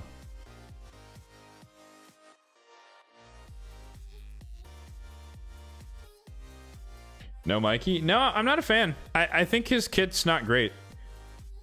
Your Basilvarg is good. I wonder who from. So, the way I see it, the only use case of Mikey is to be the fourth guy on the turtle team. He doesn't need to actually do anything. He just needs to be there. Which is bad from a utility. Like, he's not useful. He's just there because he's a turtle. And the proof of the pudding is anyone who has double of something else, they put in double of anything and drop the Mikey immediately. Like, if they have 2 Leos, they put in Leo, drop the Mikey, and they still have 4 turtles because he's just that trash by comparison. Like, Donnie's good. He's serviceable. Leonardo's busted. And then Raph is not great, but the block revive is always a threat. So he's at least a threat. Mikey's not a threat. That's kind of my problem. And again, but you have to put it in the context of the current arena meta, right? Stone skins everywhere. What's he gonna do? Stun you in stone skin? Or get polymorphed by trying to stun someone? He can't spread CC debuffs. He can taunt. Cool. He's attack based. He's gonna die. What's the point of that? Increase attack on himself. Ooh. That's after he attacks you. After he doesn't kill you, he puts increased attack on himself.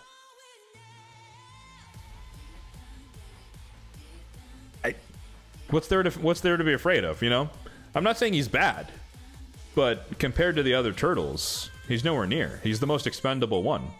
And he's literally there because he's a turtle. He's on the team because he's a turtle, not because he's good.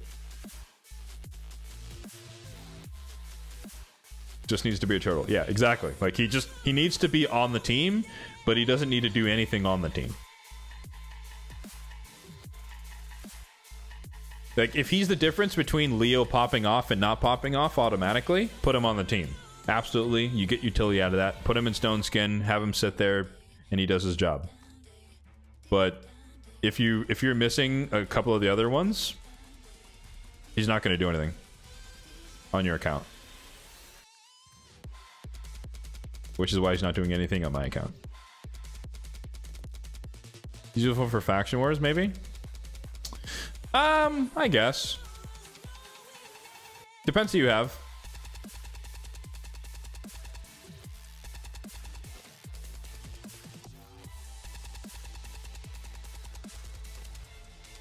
I am hard carried by Stultus. I'm trying to remember who was in Bannerlords. So I have actual AoE stuns, and I'm my own increased defense, and then I'm immune to poisons and everything else. So I'm a little biased. And he's tankier, obviously.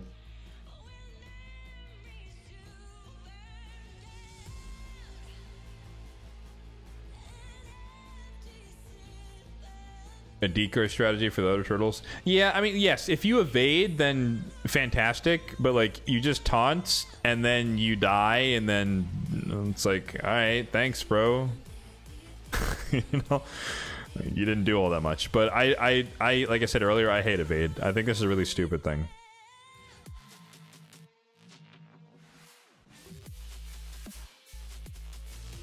So the reason I don't like evade is I don't like things that you cannot counter.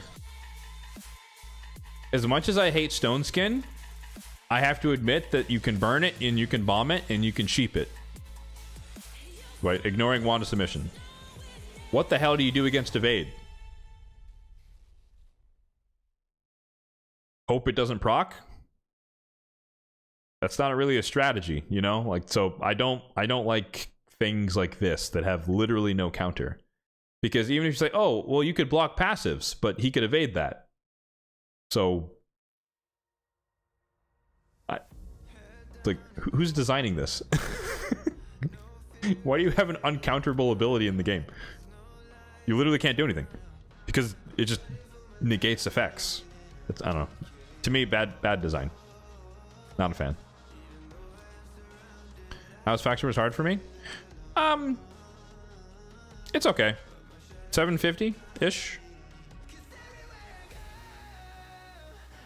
I'm hard stuck in a lot of places because champions, or lack thereof. And I feel like I say this every week that I'm like kind of hard stuck, but also I haven't really tried too hard to push.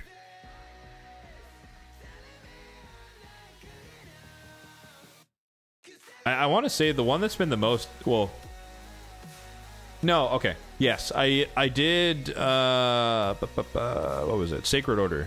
Oh, you can't click on it. So what did I run? Oh, what did I run? I forgot. I think I ran Deacon, Fenax,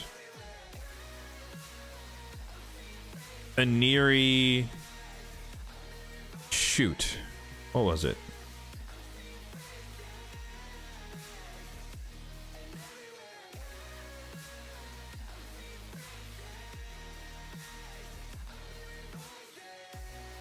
Oh, okay. Yes.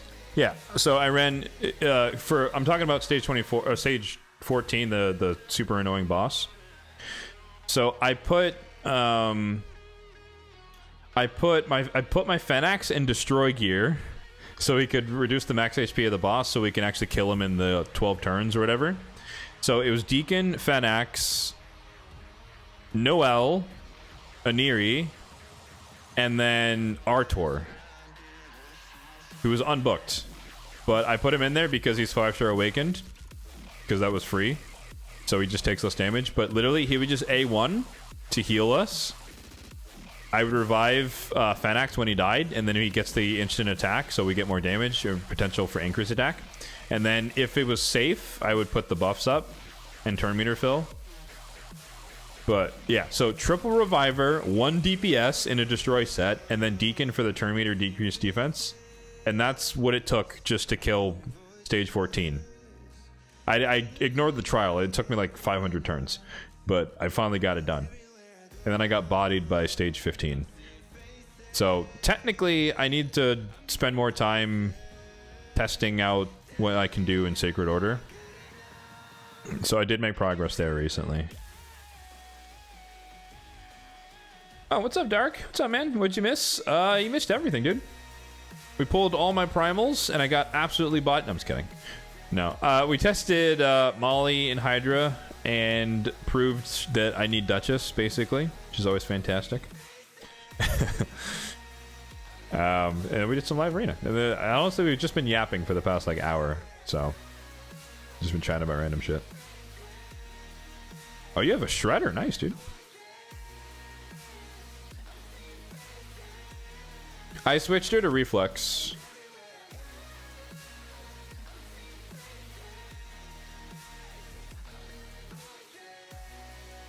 Yeah, she's in Reflex Percepti. Anchorite's amazing. Never built him.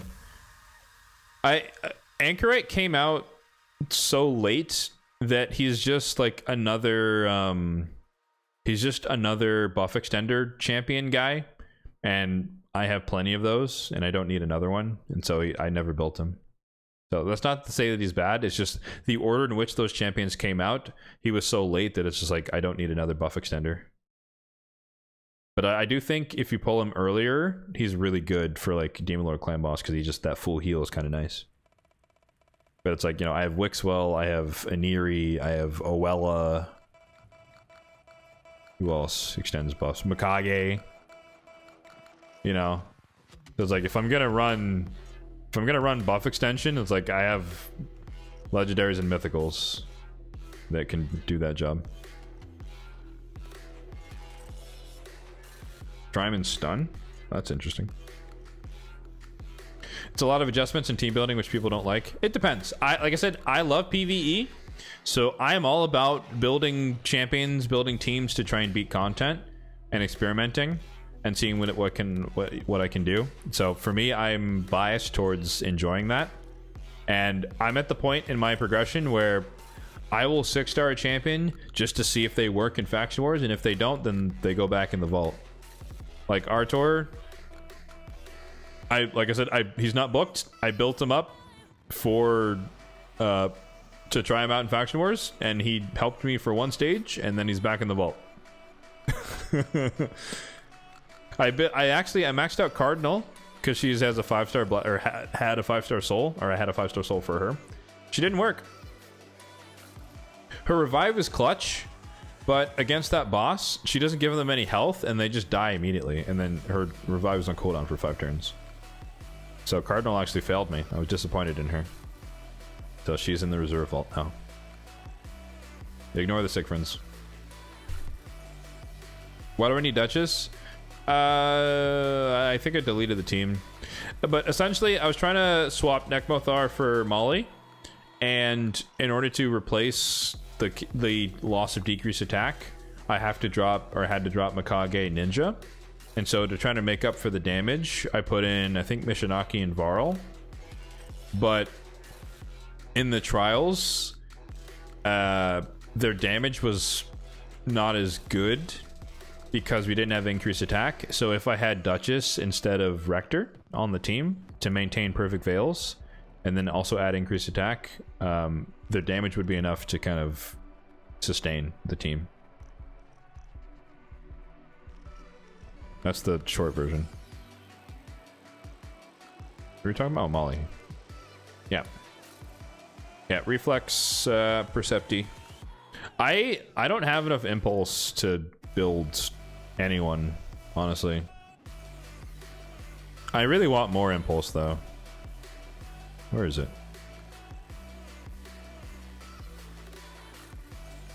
Yeah, these are all from today. We got the chest and the other chest. I think I have impulse on. Crap, who is it on? I have it on Nekmo. My Chimera Nekmo. Relentless Impulse. And they're like, this is like a speed piece. There's no accuracy here. And then this is a like forever piece for me.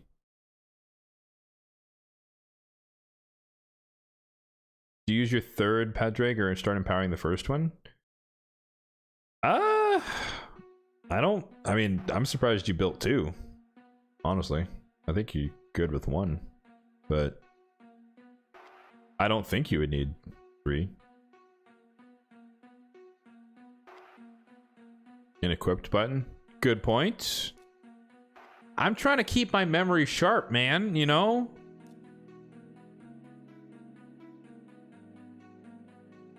No, you're right, though. Oh, Kaja, that's who it was. Because she's not out here anymore. I used to use her a bit more, like a Arena Flex champion, but I haven't used her for that reason in a long time. So I stripped all of her. I stole her gear, and that's effectively what's on Donnie right now. So she's like, what is she in? 2-piece stone skin, 2-piece impulse. Yeah, this is random gear. I just threw it on her just because. Mostly for the speed. No, I think Mr. T is correct on that one. Like, I don't think you need to empower him because getting him +1 doesn't really do anything unless he's like the most important champion on your account. And I highly doubt he is.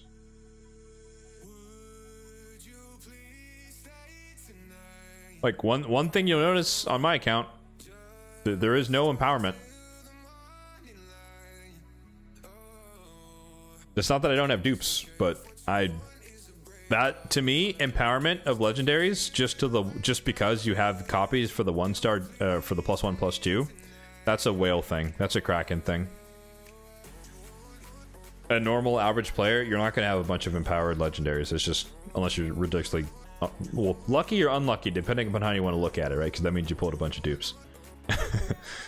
So depends how you want to see it. But it's like, for me, for example, wrong place. If I wanted to, I could, where is he?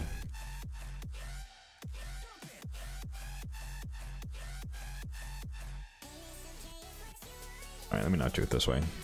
The hell is he?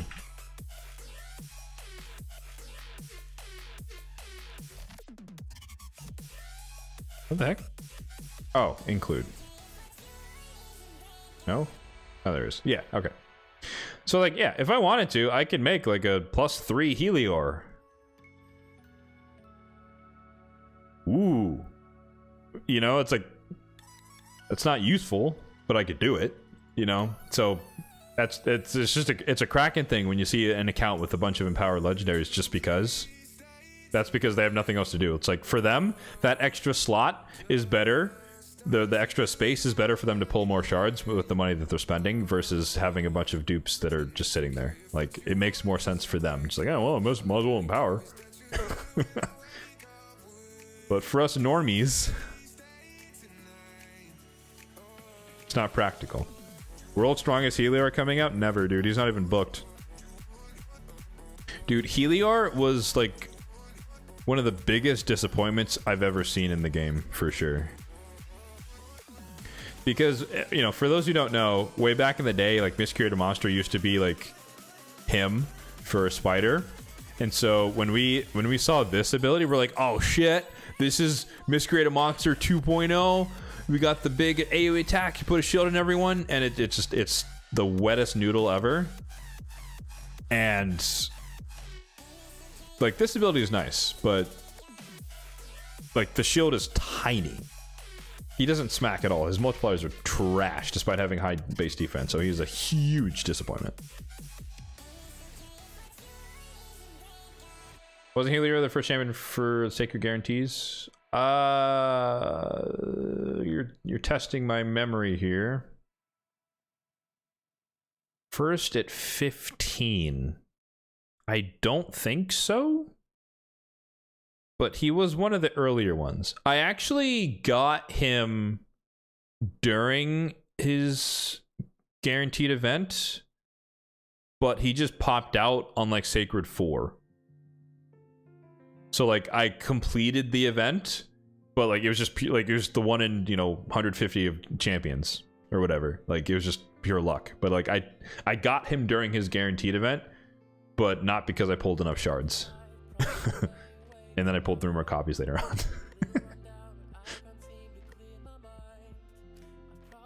Watch him get buff, watch him smack. I mean, we'll see. I doubt it.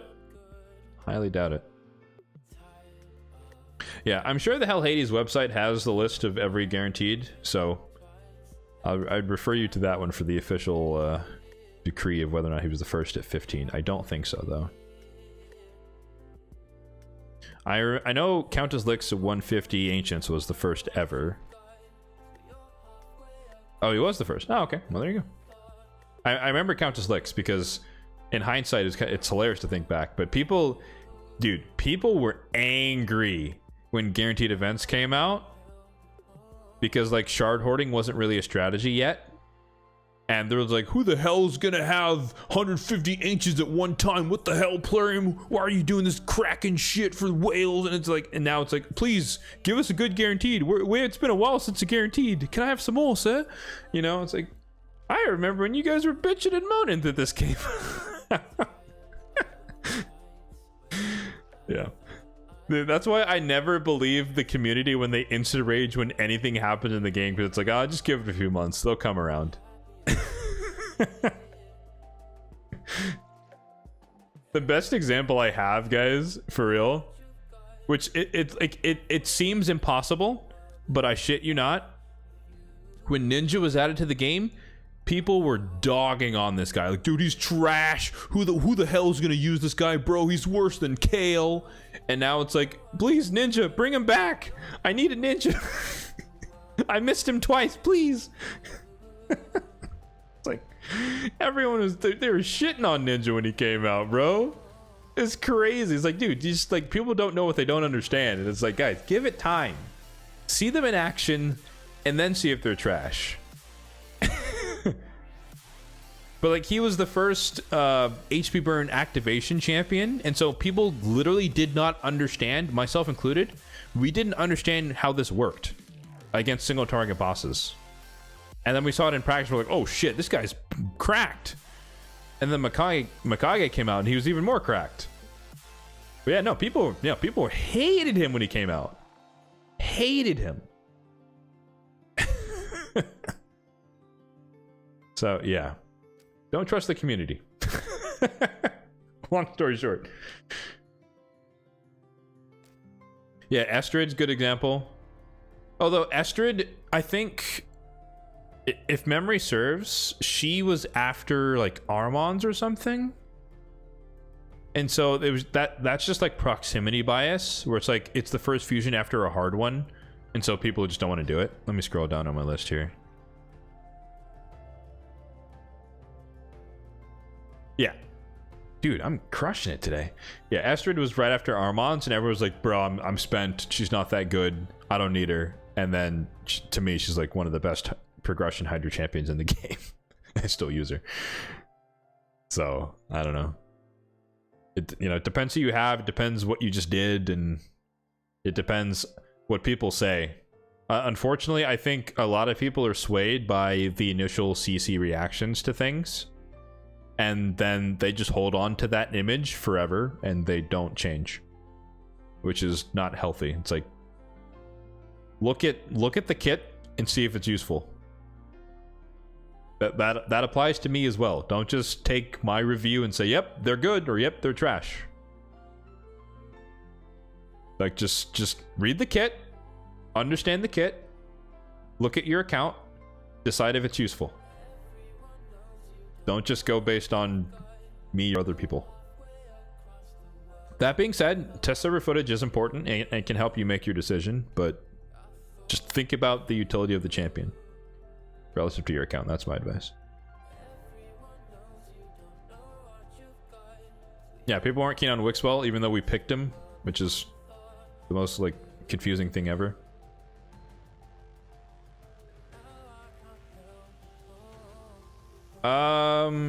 Yeah, historically. So I think at the time, Wither the Crowned was a good champion. She's just been power crept, so I think she was relatively worth her guaranteed way back in the day. But Necmo was a steal. I didn't do that one. I didn't have the shards. I would have, but I pulled him later, so I'm not too I'm not too mad there.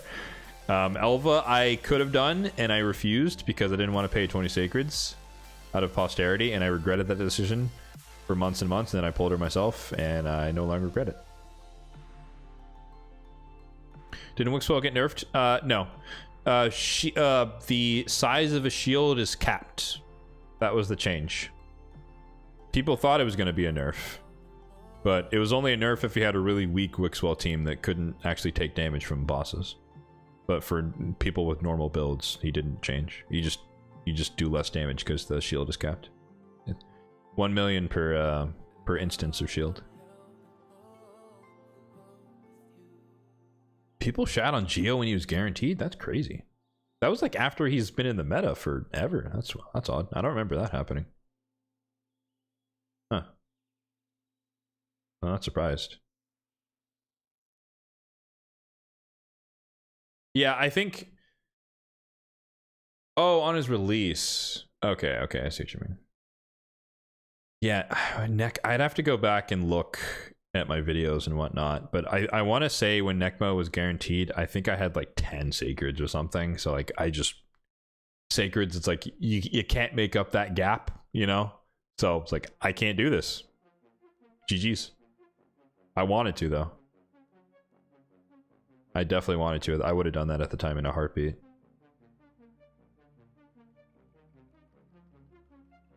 Although you could argue if I had full foresight knowing that I was going to pull 2 of them later on, would I still have gone for it? I guess not. But I don't know. I find it pointless to play that way. Because by that logic, I'd still be planning around my Duchess 5 years in. Who I don't have. That's the point.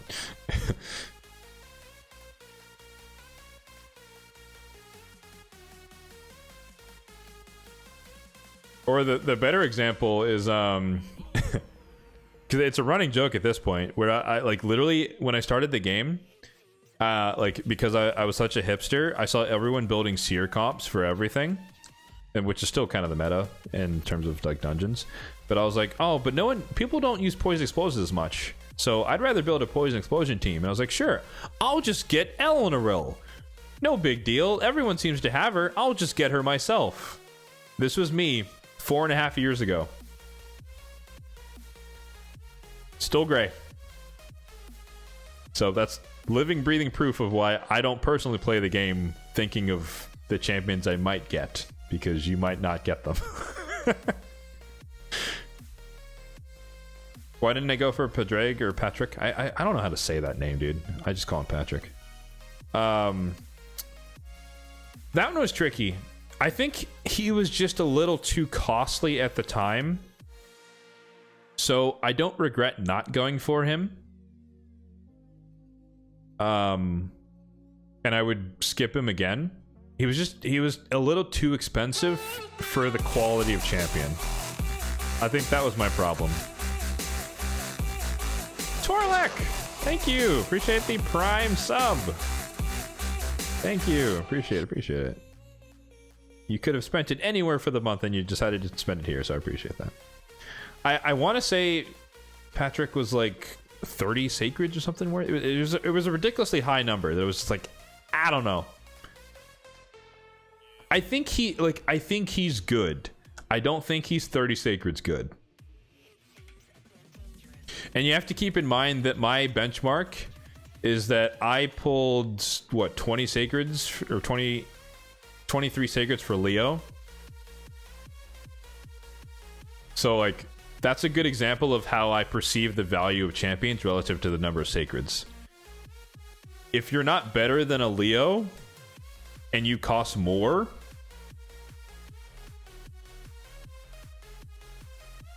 like you better be damn good. You can't just be okay. So like the only reason he's on my list, because you might be wondering, then why'd you say you want him as your top 4? One, just because I have a lot of champions at this point, so it's not that I'm scraping the bottom of the barrel. Like they're still useful champions, but they're champions who would be like helpful but not game changing.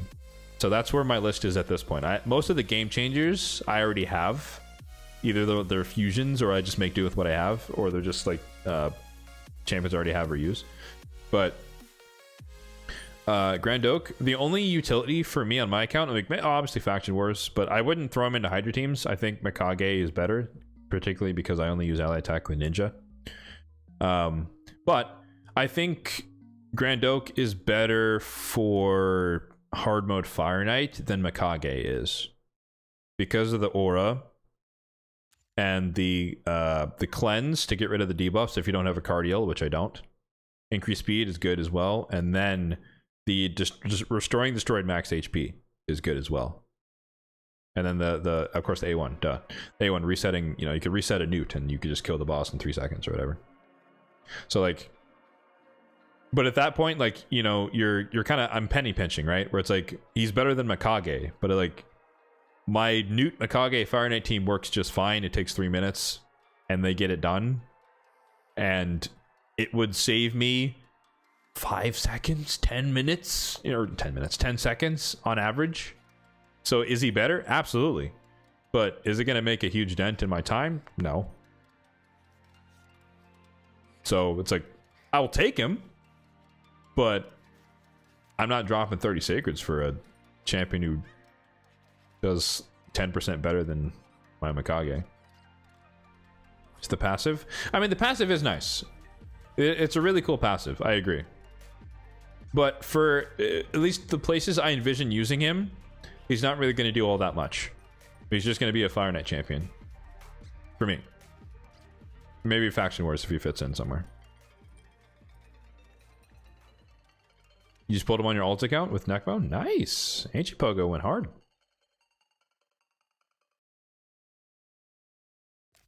I feel like I always feel like we're due for a Pogo. I know we're not though. We're due for a Sacred Pogo. We're not due for Ancients because we had that maybe like a month and a half ago. I'm not set up for it though. I think I'm at 1. I think, let me look at my sheet. Yeah, I'm at 1 Sacred since Legendary. Hard Fire Knight? I was running it earlier. That's Dragon. Wow, that's a reflex. I love my Poison Explosion comp so much, I always go to Dragon. I still run stage 6. This team can work on stage 10, and it has worked on stage 10. But it also can fail. And so I don't want to fail. So I drop back to stage 6. Holy smokes! I guess I've been rambling for too long, but we got Mr. Pink Tie dropping in with the raid. Welcome in, folks. Hello, hello. Welcome in. What'd you get up to today? You joined in as we're just kind of chit-chatting. I'm literally just rambling about random stuff. So feel free to join in on the conversation, folks.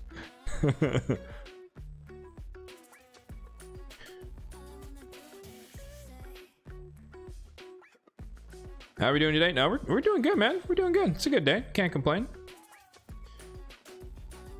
Player might drop new Sylvan Watcher champions that might need Grand Oak to empower them. That's always a possibility. I don't agree with the sentiment of holding champions for that purpose because again, I don't think empowerment is a average free-to-play player experience. But if that is the logic you want to use to save the copies, then by all means, carry on.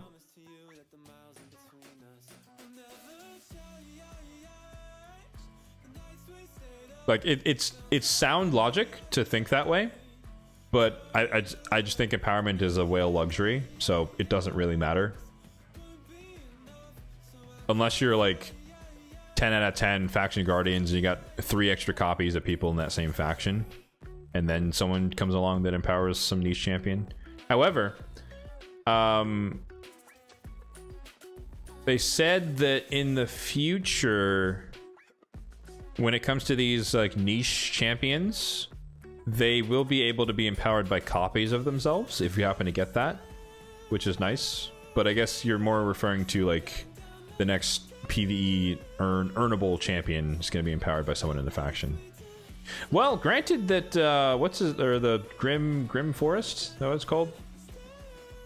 It looks like the big bad boss is a Sylvan Watcher-esque Cthulhu something. So maybe Sylvan Watchers is the next faction for the redeemable champion or something like that. Could be. Evil Feral, that's a good name. Nice to meet you, B. Larkin. Cool, man. Cool, man. Appreciate it. Darth Nova, thank you for the follow. You got Mikage, Queen of Hearts, and Triple Newt. Get out of here, bruh. Get out of here. Feels whale, man. Yeah, we'll go ahead and run the team over instead of staring at it.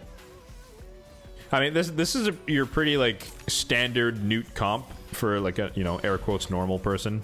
Double ally attack, Newt plus freeze. You can argue that Tomb Lord doesn't do all that much. Like he could, you know, basically he could be a Stag Knight. It's not important that he's a Tomb Lord, but I know I'm biased towards Tomb Lord. He's one of my first legendaries, and I love the dude. So I use him whenever I can. But I don't know. I see all those people with their like maxed out super great hulls, and they're just like one-shotting the waves and whatnot. And you know, my gear ain't that good, so my Newt's not out here in Savage just kind of one-shotting the waves. So the poisons help to kill the waves for me. But yeah, that's why I want Martyr, because I think the counterattack, ally attack, faultless defense combo is so much more efficient at dealing with Fire Knight 10 than double ally attack, because essentially what happens, or what I was talking earlier about my team failing, for the most part, like I said, it's like 90-something% success, but it would fail if a couple of freezes get resisted from, like if Cryoden doesn't place any freezes on his first A1 once the shield is down, and the nuke gets like double resisted. Obviously, we're talking about, you know, 0.1, you know, 0.2% of the time it's going to happen. But whenever it does happen, I lose 40 energy. So I don't want that to happen. But because that is possible, I would prefer to run the counterattack ally attack comp version. And it's just a lot safer because his turn meter is reset. And then you ally attack once his turn meter is low. And then if you get resisted on a couple of freezes, you don't just die because he just one-shots you.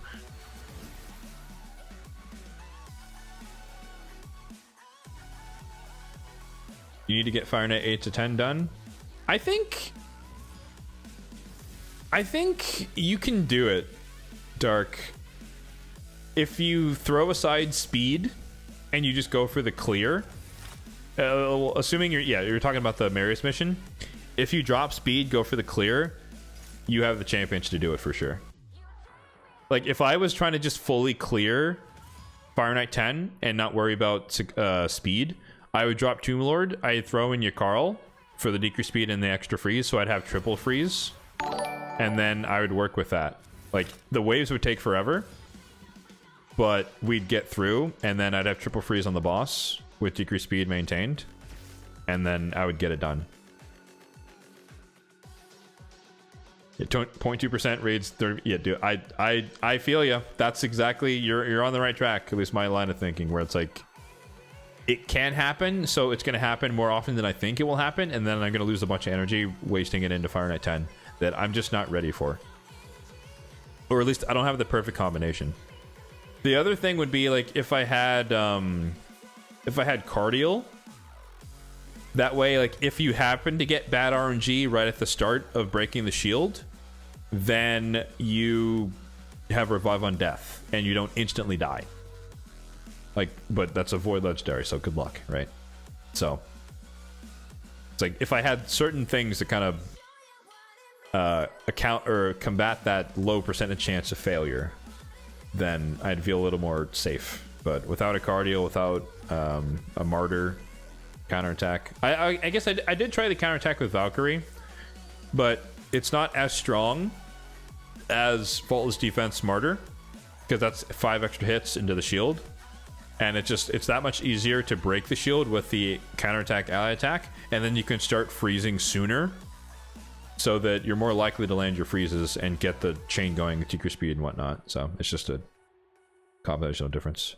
Sand Devil team. I guarantee you that my Sand Devil team will not help you because I have Siphi.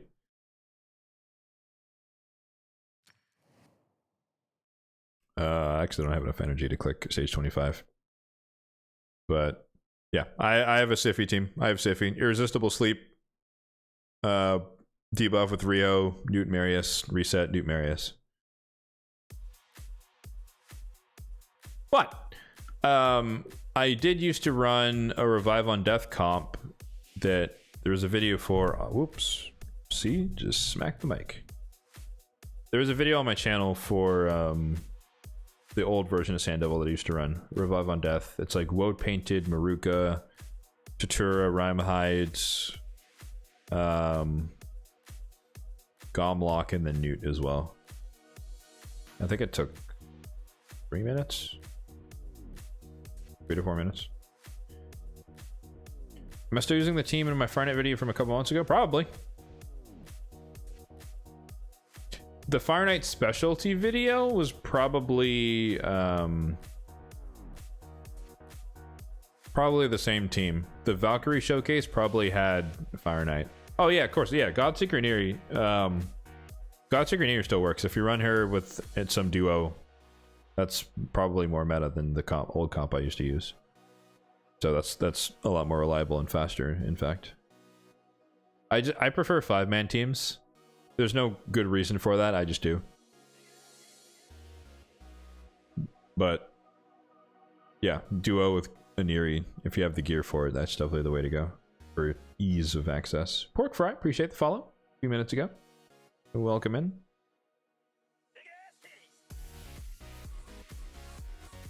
Oh, you have all of my champions? This team? Yeah, I mean, it works. I mean, there's nothing special about, you know, Mikage versus Lonotheral. It's just ally attacks. Ideally, someone who's not Ferric in the Fat, so they actually join in, because that's an extra hit into the shield. But double ally attack, Newt plus freeze. And then again, I like Tomb Lord because of the triple hitter and the decrease speed A1. But this could be Yakarl, this could be Neldor. It could be other people. It's just, for me, putting in Yakarl, the waves take an extra minute, and the boss is a little bit more reliable, but then the run takes like 5 minutes. It's like, well, what's the point of that? My team worked at 3 minutes before, so I'm not going to slow it down for more freezes. But I'm also running stage 6, so grain of salt. Lazar can still solo. I don't know if that's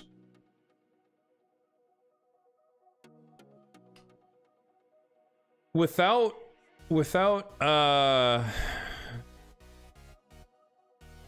no, I guess he would work.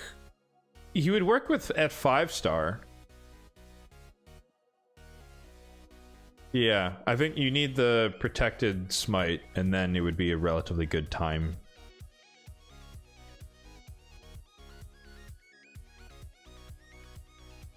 You want to see the Tomb Lord build? He's nothing special. He's literally nothing special. It's Perception and Immortal. I've never needed him to be in a specialty set, and so he's never been in one. And so I just put him in random gear. How fast? He's a 285. He's on the faster side for sure. But he's meant to go first on the teams that he's on, usually, to set the table. So he's full crit rate gloves, 285, and then survivable-ish with enough accuracy. But because the crit rate gloves make it really easy to max the crit rate, it's speed. Speed with speed. Speed accuracy. Speed. Like, he's just, everything is speed. So the right level of accuracy and then a bunch of speed. That's all. His build is very, very bare bones. There's nothing. He's not built for crit rate or crit damage and all that other fancy stuff.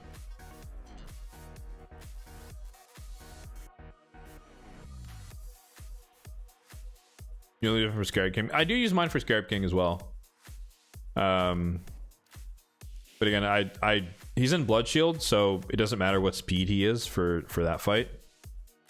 Oh, he is in that team. So it's Lonotheral, actually. I haven't changed this team in forever. I have no reason to. Most of my Doom Tower teams are pretty much locked in at this point.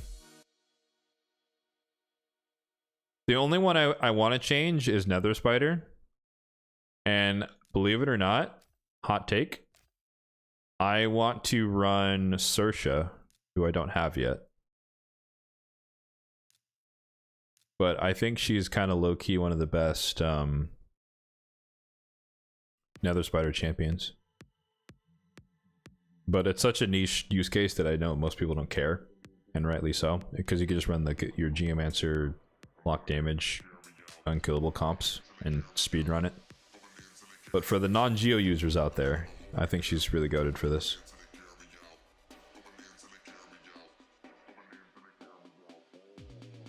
So I think, yeah, because the triple hitter A1, she's going to attack the boss, so you can extend the burn, and then when you get attacked, you heal people, and then you have a chance to activate the burns. So it's like literally, all I was going to do was build her in, or what I'm going to do when I get her, you know, 5 years from now. I turn off this, you place the burn, 3-turn cooldown, and then I was going to put her in Avenging. So whenever she gets poisoned, she just counterattacks and extends the burns on the boss. And then whenever we get attacked, we activate the burns. That's the concept. I don't have her, so I can't prove it. And no one cares about farming nether spiders, so no one's going to do it for me. So, stay tuned for 2 years from now when I get her, that I'll show you this amazing nether spider team that no one's ever going to use. I'm getting close, actually, but I think I'm a good ways away. I don't think I'm not even to the 15, much less the 20. So 5,000 plus points to go. Long way. What did someone ask? Someone asked a question earlier that I forgot about. What was it? Let me scroll up. And we looked at Sand Devil.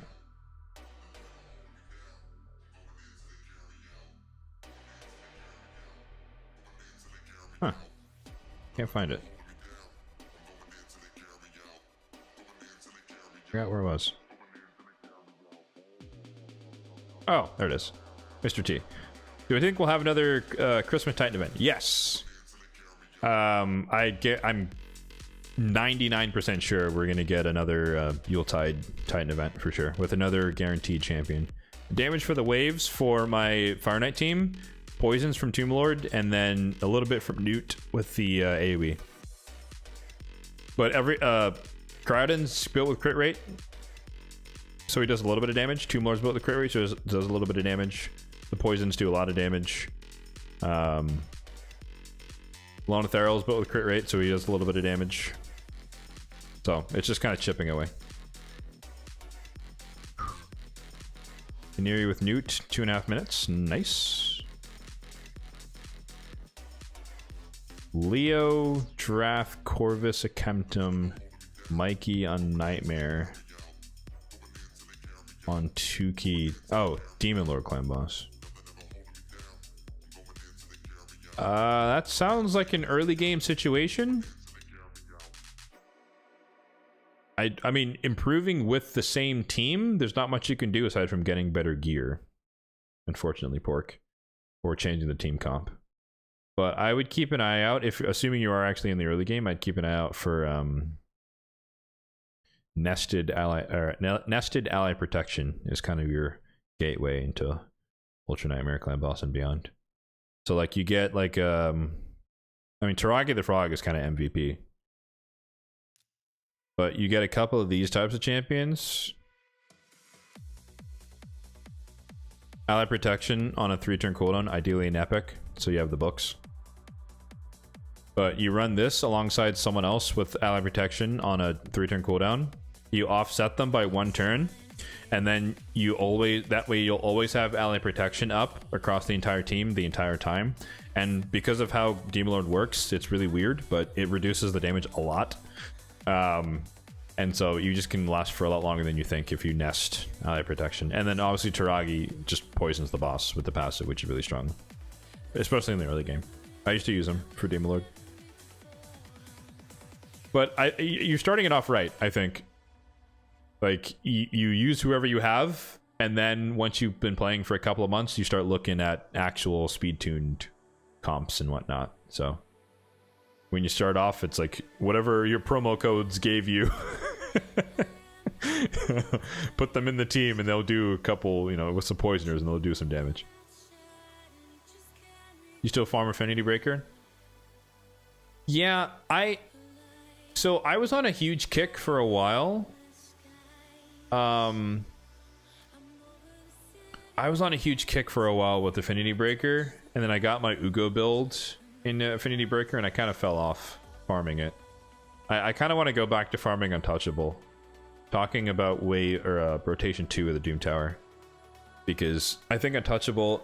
People keep talking about Feral for the meta right now, like Stoneskin Feral. But, like, if you want someone with resistance... There's no point, or not no point. There's less of a point to put Feral on them because you're wasting accuracy stats and Feral gear. So I think for, 4-piece Stoneskin, 4-piece Untouchable could be a really strong build. Obviously, I don't use Stoneskin, so for me it's just Untouchable. But I kind of want to go back to farming that. Who would you swap the Frog for? Well, what I'm suggesting is it's not a 1-to-1 swap. it's like you'd be reworking the entire team to be centered around 2 nested ally protection champions, and then you can fill in with DPS, poisoners. Like Corvus would stay in, Kemptum might stay in maybe. Like you drop the Leo, you drop the Rector, you drop the Mikey, you add in 2 ally protection champions, and then ideally between your DPSs you'd have 2 forms of decreased attack, or sorry, 2 affinities of decreased attack. That way it's always up, and you're less likely for it to fall off, and you're less likely for you to die. Another ally protection person? Well, I mean, there's so many. There's so many.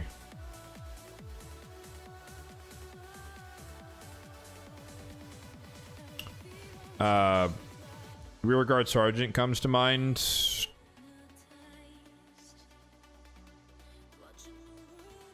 Nizana. I think she's a 3-turn, right?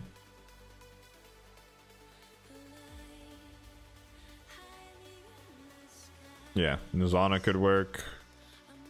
Not Sandlash.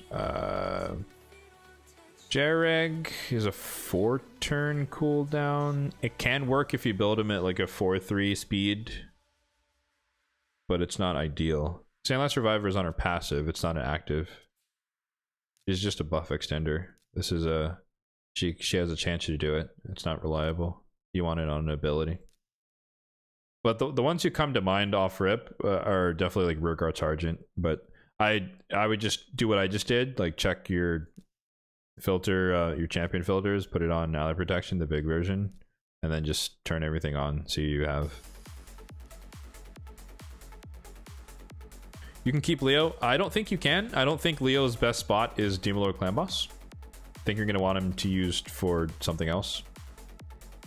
But if you don't have, if he does a decent amount of damage, which I doubt, without a debuffer at least, then you can keep him in there for the time being until you have something better. But I think even like your starter Kale would be better than him, because early game Clan Boss is all about poisons.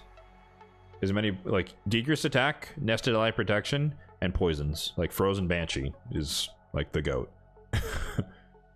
for early game. Taragi is one of the best for sure. I love Taragi. She helped me, or he helped me so much early on.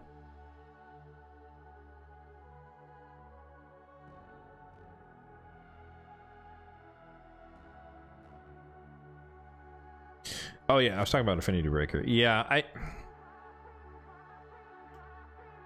like my original goal was to build like I have, it's not the best, but I have my Hydra Ugo in Affinity Breaker Merciless. So cooldown reduction when she does her A1 or A2, and then Affinity Breaker to just place it no matter what. And I love this build on her. I just don't love all the gear pieces. They're not like the best. Like this ring is great. I love the ring. Amulet is like, it's okay. But I need 2 pieces of Merciless across these 2, so you make do with what you got. So I was farming it for this to get her built for a while, and then I got her built. I used to have Affinity Breaker Merciless on, what's his name? Archbishop Pinthroy. But I was able to rework my team, so he's not on the team anymore, so his gear is gone. Or, well, I guess it's back in the inventory. So without 2 champions who needed it, the value of Affinity Breaker went down because my Ugo is kind of set. And then who else was it? Oh, I was thinking of putting I was thinking of doing a Merciless Affinity Breaker Mishinaki, but that was back in the time when I had, or well, I still have 3 Mishinakis, but when all 3 of them were on a team, and now only 2 of them are on Hydra teams. So my primary one, like, I don't have the stats to pull off Affinity Breaker Merciless with, you know, 350 accuracy and high speed as well. So 4-piece Merciless on this one with Percepti.